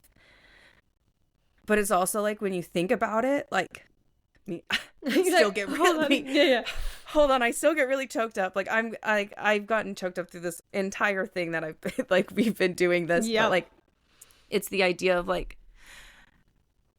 that's so great that this book gets to have like a happy ending, but it doesn't get to happen in real life a lot. Yeah. Like that's not how this ends. Like in real life, like it's really unfortunate. I'm so sorry. I'm like, you're good. Getting like this, but it's like it's sad to think about that like it doesn't end like this most of the time. It doesn't get like this like happy ending where like the husband is coming saved. And then they're in the ambulance. Yeah, like where they get saved and like where like they get to have like, you know, I do like how it ends with them in the ambulance because her mom's in critical condition. We technically don't know if she makes it through that. Yeah, very, very critical condition. And it's like, it's kind of also, assumed it's one of those things where it's like but also it's but we don't know. She's pregnant. She's pregnant. I know I bring it up a lot, but like she is pregnant, and like I'm not gonna lie, like that in and of itself is extremely it's extremely like I mean is an extremely like taxing thing. Like you're literally growing something inside of you, like they're leeching your life force from you. That's exhausting. And now being in critical condition, I can't even imagine. But it's also like the idea of like, I know that like earlier I was like, oh, I would definitely like abort that baby or like give that baby up, but it's also like the idea of like, did she already lose it? We don't know. And like that's the thing. It's like you don't know what happens. Yeah, we don't know what condition the mom is in. We know that dad is on his way, and we know that Mel is now in the ambulance. Yeah. In my heart of hearts, they keep in contact with the gas station people. Yeah. In my heart of hearts, I want them to, because I mean that's the first people Mel's ever seen. That's not her mom and her brother. Yeah. And the daddy. Yeah. So it's and it's sad. It's so I hard, hope they keep in contact. Yeah, but it's also like the idea of like, I don't know, I feel like I would try just because it's like hey, are you okay? You doing okay? Like how's life? Yeah, but it's also so scary because it's like the social work aspect and that part of it where it's like we don't know what's gonna happen with Mel at that point. Like there's so many just up in the air things, and that's I do love how it leaves it so open-ended in that sense. Because I mean, but it's also like the idea of I like that because I feel like it would have been a really long story if she would have kept going. feel like right there was like a perfect place to stop because I think she wrote like it was actually very well paced, very well like that. But it's also I really like how it was a happy ending. I'm always I know you and I are very much the happy ending. Happy, you know what I mean. But I'm very much one. I know that you are too. Where like kill off the characters, don't be afraid to do it. But this one, I was like, please don't kill the mom. I'm gonna be so mad. Yeah, like I just like it was like this was one of the books where I was like, they can't die. Yeah, and that doesn't happen very often. They cannot die. I know that happened. If they die, I'm gonna be upset. It happened with me in A Little Life, which we are covering. It's so good. And it actually reminds me a lot of this book. Very similar, except it's not from a child's perspective most of the time. Yeah. But it's the way that it was, the detail, oh God, what a book. And here's the thing is like, okay, I do want to bring this up. Yes, we do not know the age of the characters. We don't know their physical description, so we don't know if the mom is tall. We don't know like what color hair she has. We don't know what color eyes she has. We don't know what these kids look like. All we know is that Mel does have dark hair. Mm-hmm. But it's also, like, this brings up a point that I really wanted to bring up. Yeah, and I was like, I just wanted to bring it up. We don't know those details about the characters, but Ashley, go for it. Thank you. I was like, but Ashley, I was like, through line, go Ashley, go. Go. Yeah, go. Yes, go. Yes, this go. Same thing happens in the playground. We don't know the characters' descriptions. Yeah. We don't know what they look like. We don't know anything in that sense. Just like this book. So they are very easy to compare. Yes. But the main difference is this is written in the actual child perspective that makes it feel like, oh shit, like this is a child. She's not going to notice these things. She's not going to acknowledge those things. Why would she? Yep. She's lived with her for so long. And so it makes sense on why we're not getting those descriptive factors, because you don't really start clocking those until you're a little bit older. And also, you're with these people all the time. Why would you acknowledge it as a 4-year-old in this situation? Whereas in the playground, it's in quotes, written from the child's perspective, but it's not. And it's very, that's why I said in quotes, because it's really not. It's these kids are older. These kids are like 8 to 12. They're going to be noticing these things. And it's also a very different book of where we need those descriptions. We need these type of things to be more involved in the book, where in the Tall Trees. To get more invested. Where in the Tall Trees, we don't need it because it is that childlike persona, and that you're very much that child, not watching. In the Tall Trees is very much from the child's perspective. Like, that's all you see. That's all you hear. It's written in her perspective. It's written in her perspective.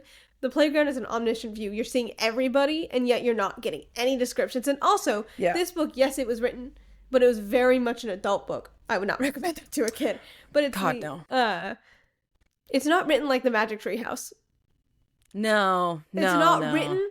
Yes, it's a kid as the main character, but it's not written for children. Whereas The Playground feels like it was written for children with the fuck word. And like, look, I'm cool. Look at that. It's thrown in there. And then obviously all the grotesque. It's so cool that I say the fuck word. Yeah, and it's... I'm so sorry. Just like the way that... Yeah, like I understand when you say it. It's still, to me, is like a funny concept when you say it like that. Yeah, I know. Same. But then it's also like how detailed it gets with the grotesque shit. It's just like, I'm so passionate about how badly written that book is. And how, it's also this is so easy to compare to. This book showed you what was going on. Yes. It didn't say it and then showed you. It just showed you. Yeah. You saw like all playing out. It just was it didn't that, and it tell you, okay, here we'll show you. And then tell you. I mean, yeah, and the dialogue between the characters wasn't, oh, I'm thinking this and now I'm saying it. Yep. It's I'm just thinking it. The dialogue around is different, but the characters are looking at subtext and are like, their inner dialogue is different than the words that is happening around them or the words coming out of their mouth, you know, which is something that I greatly enjoyed. Yeah. Which this book, wow. Yeah. And then like also like once again, like the symbolism of colors, and how she did a great job getting into the kid's mind. Yeah. How colors were used to signify emotions in a very black and white world. Yep. You know? I thought that was like a really good thing, but then also like the amount of like pain and suffering that this like, here's the thing is like, yeah, the playground showed you the gore, showed you the deaths, showed you this, but this book didn't show it.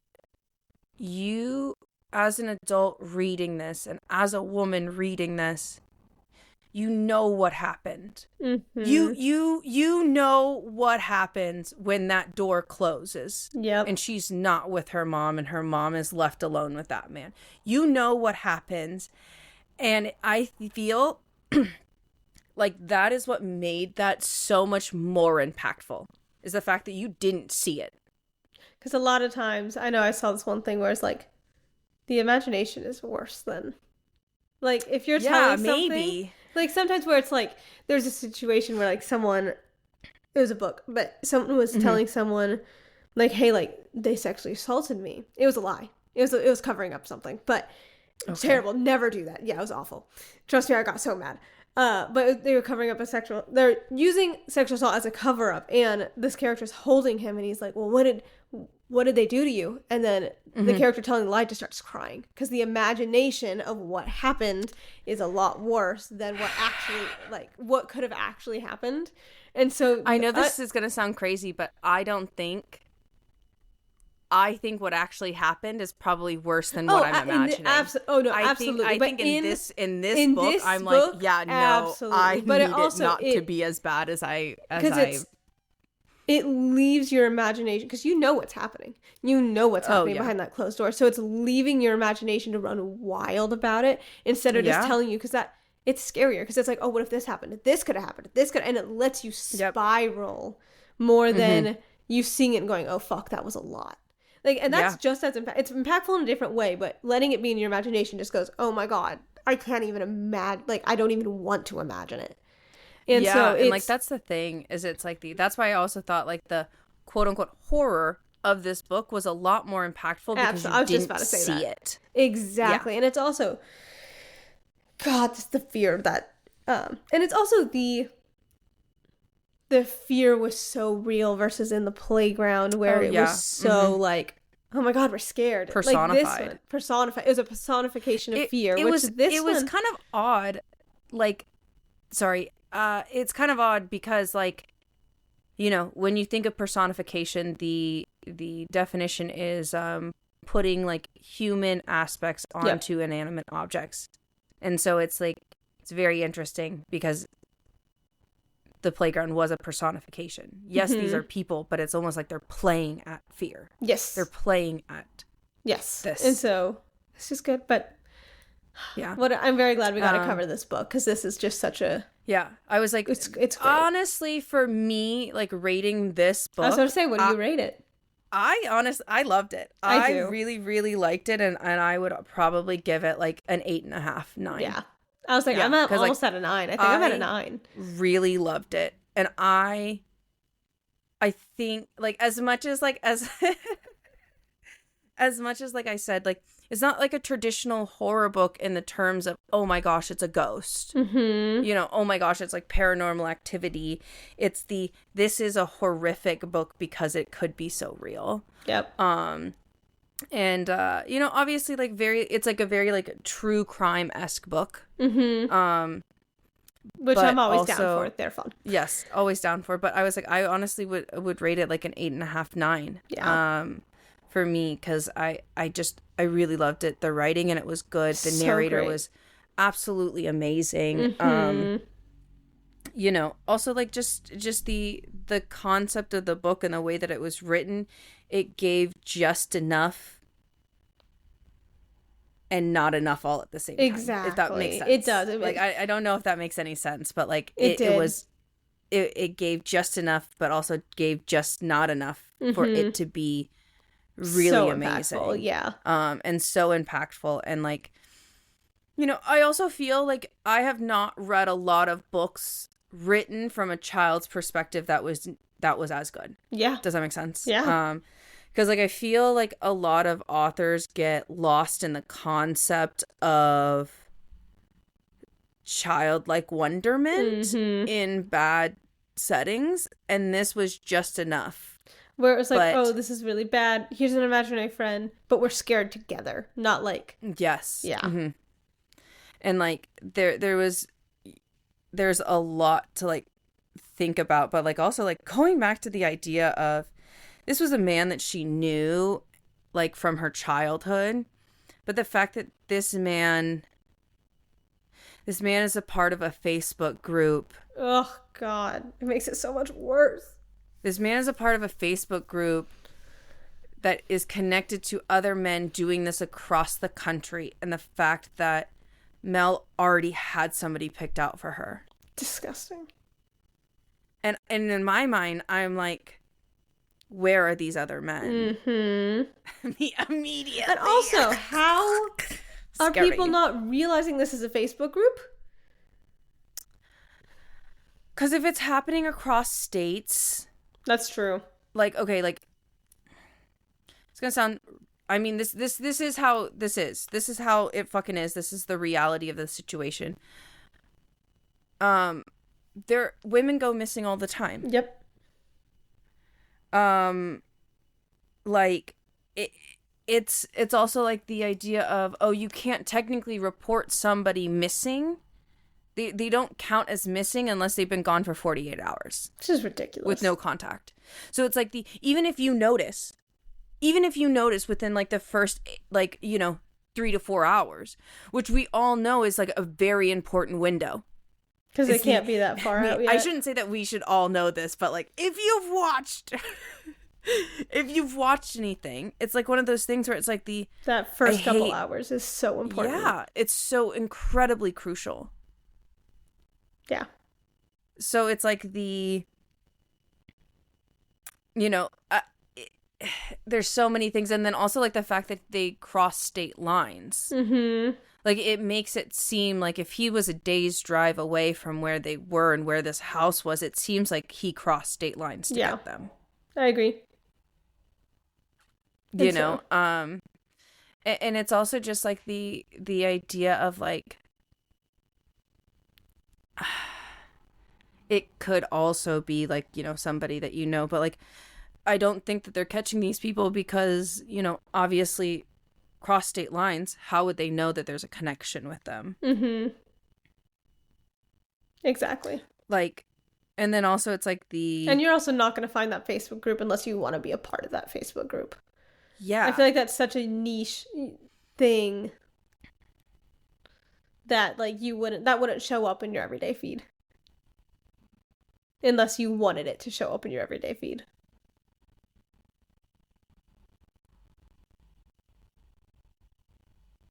You good? Yeah, I'm sorry. I'm looking something up. That's crazy. Oh, the statistic is that like 1 out of 3 women get sexually assaulted. Isn't that insane? Like every 5 minutes. Oh shit! The 5 minutes. The 5 minutes thing is fucking wild. That's insane. But also, I know that sounds crazy, but like it makes globally, sense. Yeah. Globally, thinking that like one person is like sexually assaulted every 5 minutes. Ugh. Like, that's terrifying and like really, really. But I mean, like in a group of 20, what? That's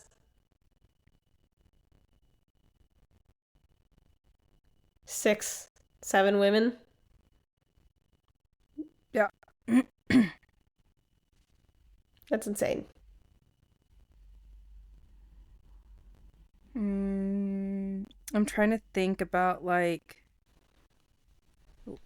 I'm trying to like think about how to phrase this because I'm like trying to like find the statistic because I really should have looked it up earlier. Oh my god. I'm sorry. Just in 2022. In 2022, 27,000. Sorry, I'm not going to be able to say this number correctly. It's 270, comma, 000. 270,000. Yeah, 270,000 women and girls were reported missing across the United States in 2022 alone. That's wild. Most of them were that's crazy. That, like, most of them were women under the age of 21. That's insane. Like, 63,584 women were the ones that were reported that were over the age of 21. Are you serious? So 36%.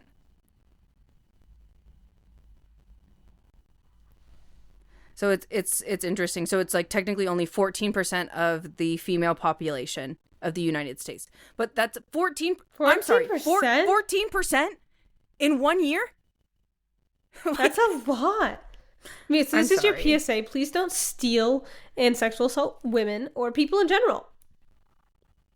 And me, I have to take a shower after this. I feel disgusting. Yeah, no, this is like awful. Me. I'm like, it's also just like one of those things like to think about. Like, you know, you really need to be careful about who you're letting around your kids, who you're talking to, who you're associating with, and it's one of those things where it's like this is why this book is in this genre. Yeah, because this is horrific. Talking about how many women and girls get taken in a year, and that was in 2022 alone. That was not even the statistic for 2025. Yeah, because honestly, I feel like the statistic for 2025, like, I was like, I should not be looking this up. But I'm also looking at it.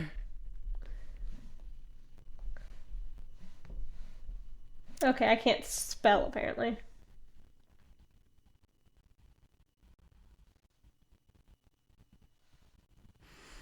Yeah, so it has gone up. How did you find it?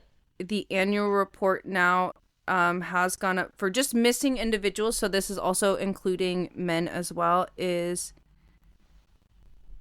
600,000 people just alone in the U.S. were reported missing.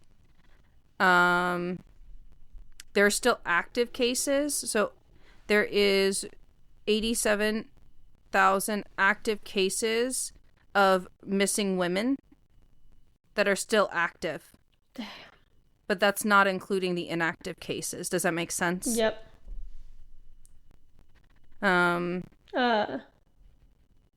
Total reports in 2024 is 533,000. About 25,000 of those were under 18, 34,000 were under 21. Yeah. It's just like one of those things where it's like when you look at I don't look at these statistics very often, but they always are like, holy shit. It's horrifying. Yeah. It's scary to look at those statistics. And that's why I'm like, this book is a horror book. Mm-hmm. This book is a horror book because this is what's happening.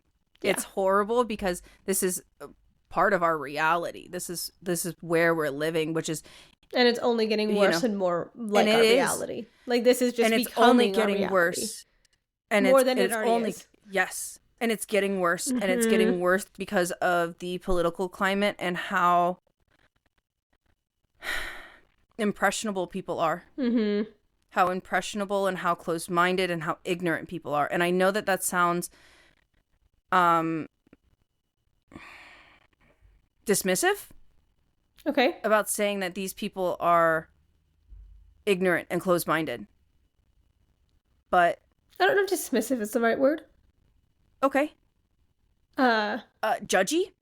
I know it's kind of judgmental for me to say that you're a fucking idiot for believing that, but yeah, that is what that is. That in my, like, I know that sounds like really, I don't know. But it's also that just sounds the way that it sounds, but like. But it's also like, I'm not going to fucking apologize for it. No, and it's also like, there are some things where everybody's closed-minded about certain things. Oh, for sure. It's just the topics that some people are becoming closed-minded to and ignorant to because they're hearing multiple people talk about it, not looking at the facts and looking up this stuff, is where it's like, hey, like, can we all check on what's going on? Because this is ridiculous. Like, do you see what's happening? Yeah, like, do you actually see what's going on, and are you capable of comprehending, understanding, not only understanding, but breaking down and breaking apart the situation for what it really is in an unbiased way? And it's also like of doing that. Humans are hurt and most animals. People, unfortunately, are not. No, they are not. And humans absolutely. Are hurt animals. We naturally don't want to create conflict. Like, that's why it's some confrontation is that's so why we hard. live in cities. And that's why we live in cities, and that's why we live around people. And like in a class, I know I was showed it. I'm guessing other people were. We create community. We create community, and like in a class, we watched a video about someone that it was participant. There was actors, and then a participant, and then they were shown something out, ask a question, raise their hand on the right answer, and it was very obvious. Like, oh, is this the right or left shoe? Something very obvious, and you know the actual person would raise their hand on the right answer, and no one else would, and they'd all raise it on a different answer, and eventually he started raising it on a different answer. Because you want to conform to what's happening. And so it's being able to break out of that and break out of the confirmation that society is really, really, really trying to push on us right now. And it's like, guys, we don't have to. I promise you we don't. It's okay. Yeah, and it's just like the idea of, I think men and women are all capable of emotional regulation. I think men and women are all capable, and all like humanoid people. I shouldn't just say men and women, because there's more than just men and women. I think that what am I supposed to fucking call them? I'm so sorry. People? I don't humans? Yeah, they're humanoids. What do you mean? You know what? I'll call them humanoids too. What do you mean? They're androgynistic humanoids. You're great. People. Continue, Kaylee. I'm just making fun of you. I don't know. You know what? I love it, and I don't care what I don't care what you are, but I just am gonna call you humanoid. They're amazing. Yeah. It's fine. Any type of human is capable of love, compassion, empathy. Mm-hmm. Any human and every human is capable of understanding, education, and knowing and being able to understand and process things. Yeah. Yes, we all understand and process things differently. I'm not saying that like we all have to do it in like the same way, but we are all capable of this. Yeah. And it unfortunately lies to yourself for you to make sure that you are doing that. Yep. And that you are understanding, that you are listening, that you are looking, that you are constantly learning new things, and just being like socially aware of certain things and aspects. And that goes back into like the idea of like social media has greatly impacted our society. Absolutely. It's like the idea of like social media can be really great, but it also can be really bad. Social media, like we're seeing even like the idea of like what it's doing to our youth. Yep. And it's hard because I was in the transition period where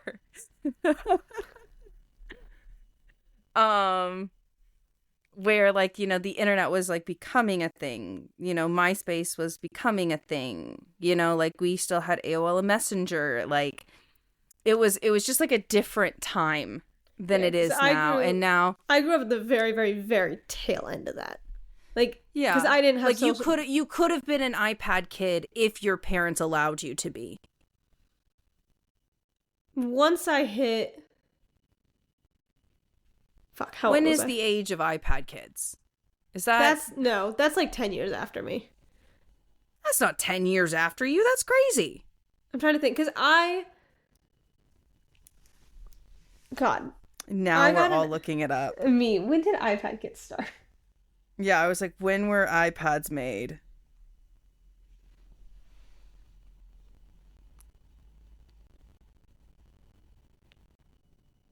The first iPad came out in 2010.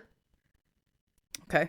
I didn't get, but it was like, how like those it didn't become like a big thing until like I was in, because I got one from middle school for homework. So I'd say I was like 7th grade. Crazy. Because I used it to draw. I love that for you. That's what I literally just drew all day. But okay. But so like, I would say like I was at the very tail end of not becoming an iPad kid because I wasn't on it. Okay, like yeah, that. yeah. Well, so, yeah. Like, but you could have been. I could have been in high school, but at the point in high school, you're not really doing that.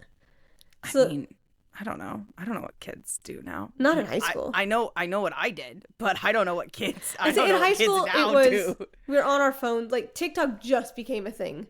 I'm so sorry. I didn't mean to look like that. I'm so sorry. The last end of high school, because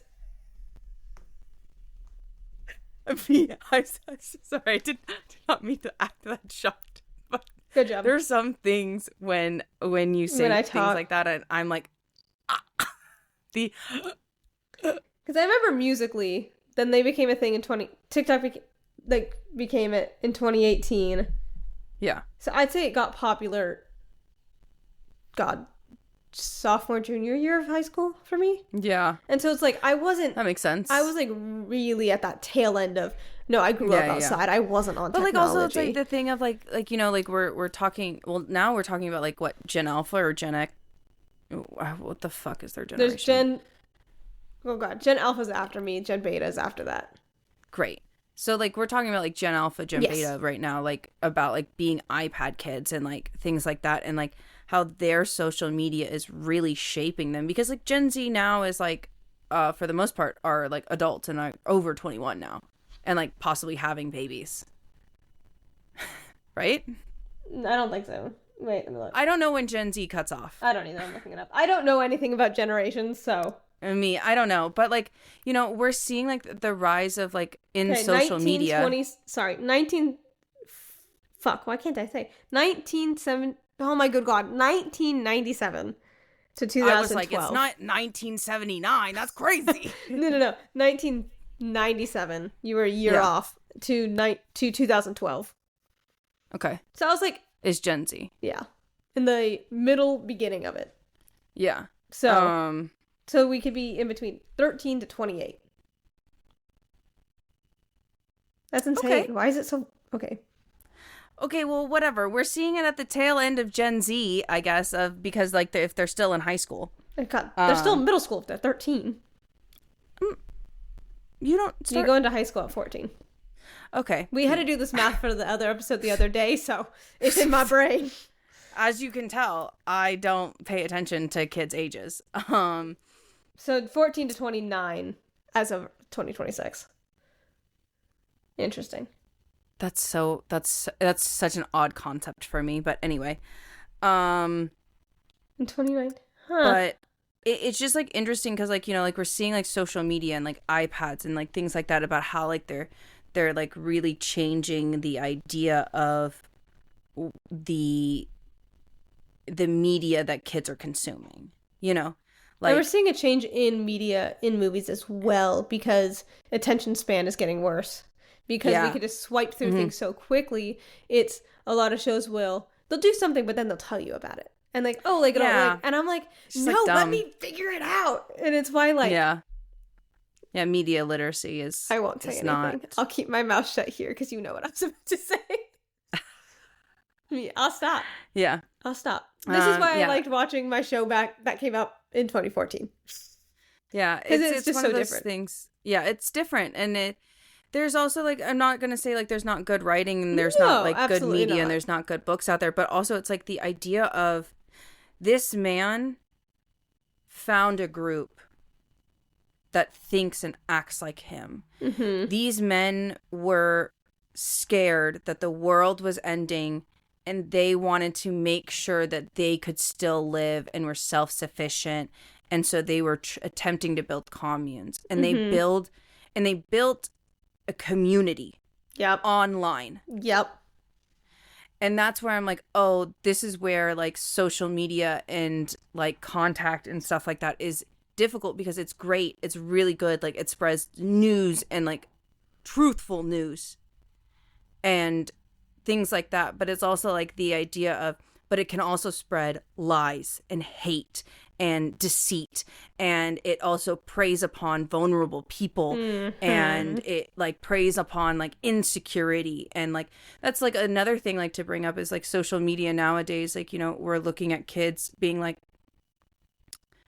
I'm not saying that the generation's body dysmorphia is worse than anybody else, but like, you know, we're looking at people that are seeing people online constantly in filters, shaping themselves, you know, editing their photos to look like they have smaller waist or bigger muscles, or like, you know, more abs than they have, you know. Yep. Like we're watching people do that, and we're seeing the effects of how that is on our young people and like kids nowadays. And like then like you're seeing this book from a child's perspective and seeing like what she's probably going to forget, she's probably going to remember. Yeah. What, like, you know, like little things. Like I feel like the things that she's going to hold on to is like, honestly, the days when her like mom and her were happy. I think she's also going to remember like what KFC tastes like, or like what nachos. And that's going to be a big thing for her. And I also think like running to the woods. I don't know if she'll ever, like I don't know if she'll ever eat KFC again, but I feel like, I know like this is like one of those like imaginary things where like my brain goes, but like I feel like she eats shitty gas station nachos when she's sad. Oh, absolutely. I want to see how she is like 10, 15 years later. I hope she got a lot of fucking therapy. I do too. I hope the mom got a lot of fucking therapy. And it's like, that's the other thing is like, we don't see the mom and dad reunite. We don't actually know if the dad has another girlfriend or if that man was just fucking making it up. We don't actually know if he ever stopped looking for her. Yeah. What a book. And like, yeah, it is a really great book, and I really loved it. And like I said, the horror in it was amazing. Yeah. And it wasn't horror in your typical sense because it was real. And like, I'm not gonna lie about it, like fucking scary. It was really scary. Like so fucking scary. Like, I had that because, like clenched, like, oh yeah. God. Yeah. And it's also like I got that feeling in A Little Life too, and that's not a horror book, but good God. No, but I also like cried. Like I'll like, there's certain things like when thinking about this book, there are certain things that like gets me like really like choked up, and I get like, it's just like that like sense of like, oh my gosh. Oh my God. Yeah. Like, you know, and then also it's like there are certain scenes in A Little Life that I like think about and I just start crying because it's like about that book. It is what it is. And it's a little, we will cover A Little Life. We talk about it all the time, but it's written so well that I was like, is this really fiction? Because also this book was written so well that I was like, is this book fiction? Yep. I had to like look it up, like just to make sure that this book is fiction, you know? And it's in both of these stories, and that's why I think it's so easy to relate it to A Little Life. Maybe not exactly what happened, but I guarantee you both of these stories in these two books have happened somehow. Yeah, like it just don't worry, guys. The Little Life series will be coming. We don't know 100% when, but we are so excited to re-listen to that book. Yeah, I mean it's also going to be big and it's going to be long and it's going to be a lot. One chapter's like 4 hours long, guys. It's actually insane. Like I'm actually kind of dreading that one specific detail. I mean, yeah, there's just like a lot. It's a big book. I mean, it's like it's big. Yeah, like it is a lot, but it's so good and so worth it. But do you have any other thoughts about the book as we went on our long long tangent? But hey, guys, I think this is the perfect place for it. And you know, this was a really great book, and I really enjoyed it, and I do think that the type of horror is obviously different than a playground or anything else that we have done. But it was scary. It is scary. It was really scary. It gives you that really big unsettling feeling, and you know, I don't really have anything else to say, but please don't kidnap people. Wow. Please be kind to everybody. You know, also see something, say something. Mm-hmm. Because it's the idea of what if that woman didn't make a big deal? What if that woman didn't tell her husband to call the cops? Yeah. What if that guy didn't chase after them? Mm-hmm. What if they let it go? This could have been so different. God. Like, and that's why, like, that's also like the other big thing for me. So it's like because, like, I remember seeing them get out of the car and the hesitation. I was like, no, please. Yeah. Like, fuck. The girl, she's screaming. Go to her, please. Yeah. And so it's just like the idea of like, what if that could have been just like a regular tantrum for that child? Mm-hmm. So it's like, once again, like my biggest thing is like, hey guys, you know, 1, don't be a horrible shitbag. Don't do that. Number 2, you know, see something, say something. And let's say it was like, we build the community that we want, and you know, and I know it might be scary to say something, but you really could save a life, and it really could make a difference. Yeah, and it's also, and you know what? Even if you don't save a life, it really could just make a difference that you sat down, you took the time out of your day to say something. Mm-hmm. And it's also like, let's say hypothetically, it is a child, like that's just a regular tantrum for a child. Like that's just what they do. Yeah. Still go say something like, hey, like, what's going on? Because if the parent is a good parent, they'd be like, you know, like, yeah, like, I'm so sorry, like this is like this happens. The parent wouldn't throw the kid off like into the car. Yeah, the parent wouldn't be acting like that. And so it's like hey guys, like, you know, see something, say something. And also make sure after that big PSA, thank you guys so much for listening. Thank you for tuning in. I know that like this was like a pretty heavy one, especially because we got a lot into like heavy subjects. Yeah. But you know, we thank really you guys so much for tuning in, listening, like, comment, and subscribe. That'd mean a lot to us. Hit all of the buttons. Exactly. We do have an email list if you guys want some behind the scenes content, polls, so you can help us decide on the books and everything like that. Make sure to subscribe. It's in our description. And we have a Buy Me a Coffee if you'd like to support us in that way as well. Yeah, but not necessary. Also, make sure you guys drop a comment down below if you guys did read along with us, what you guys would rate in The Tall Trees. I know that we rated it really high. Like, so far, I think this was like the highest. I love this book as much as I did. I was like, I actually think that this is the highest rated book of everything that we've read. Yeah, I think it is. I really think it is. Of everything that we've read so far on the podcast. So, you know, just tell us what you guys would rate it. And if you also, like, you know, for whatever reason, if you guys have anything like else to like say about it, like, comment down below. Like, we're always here, you know. And it's like, if you need, don't be scared to share, and like, you know, reach out. We're here for you guys if you need anything. And yeah, exactly. We're here for you. So thank you guys so much. We love you guys so much. And the last thing that we have to say to you is, what did the void say to you?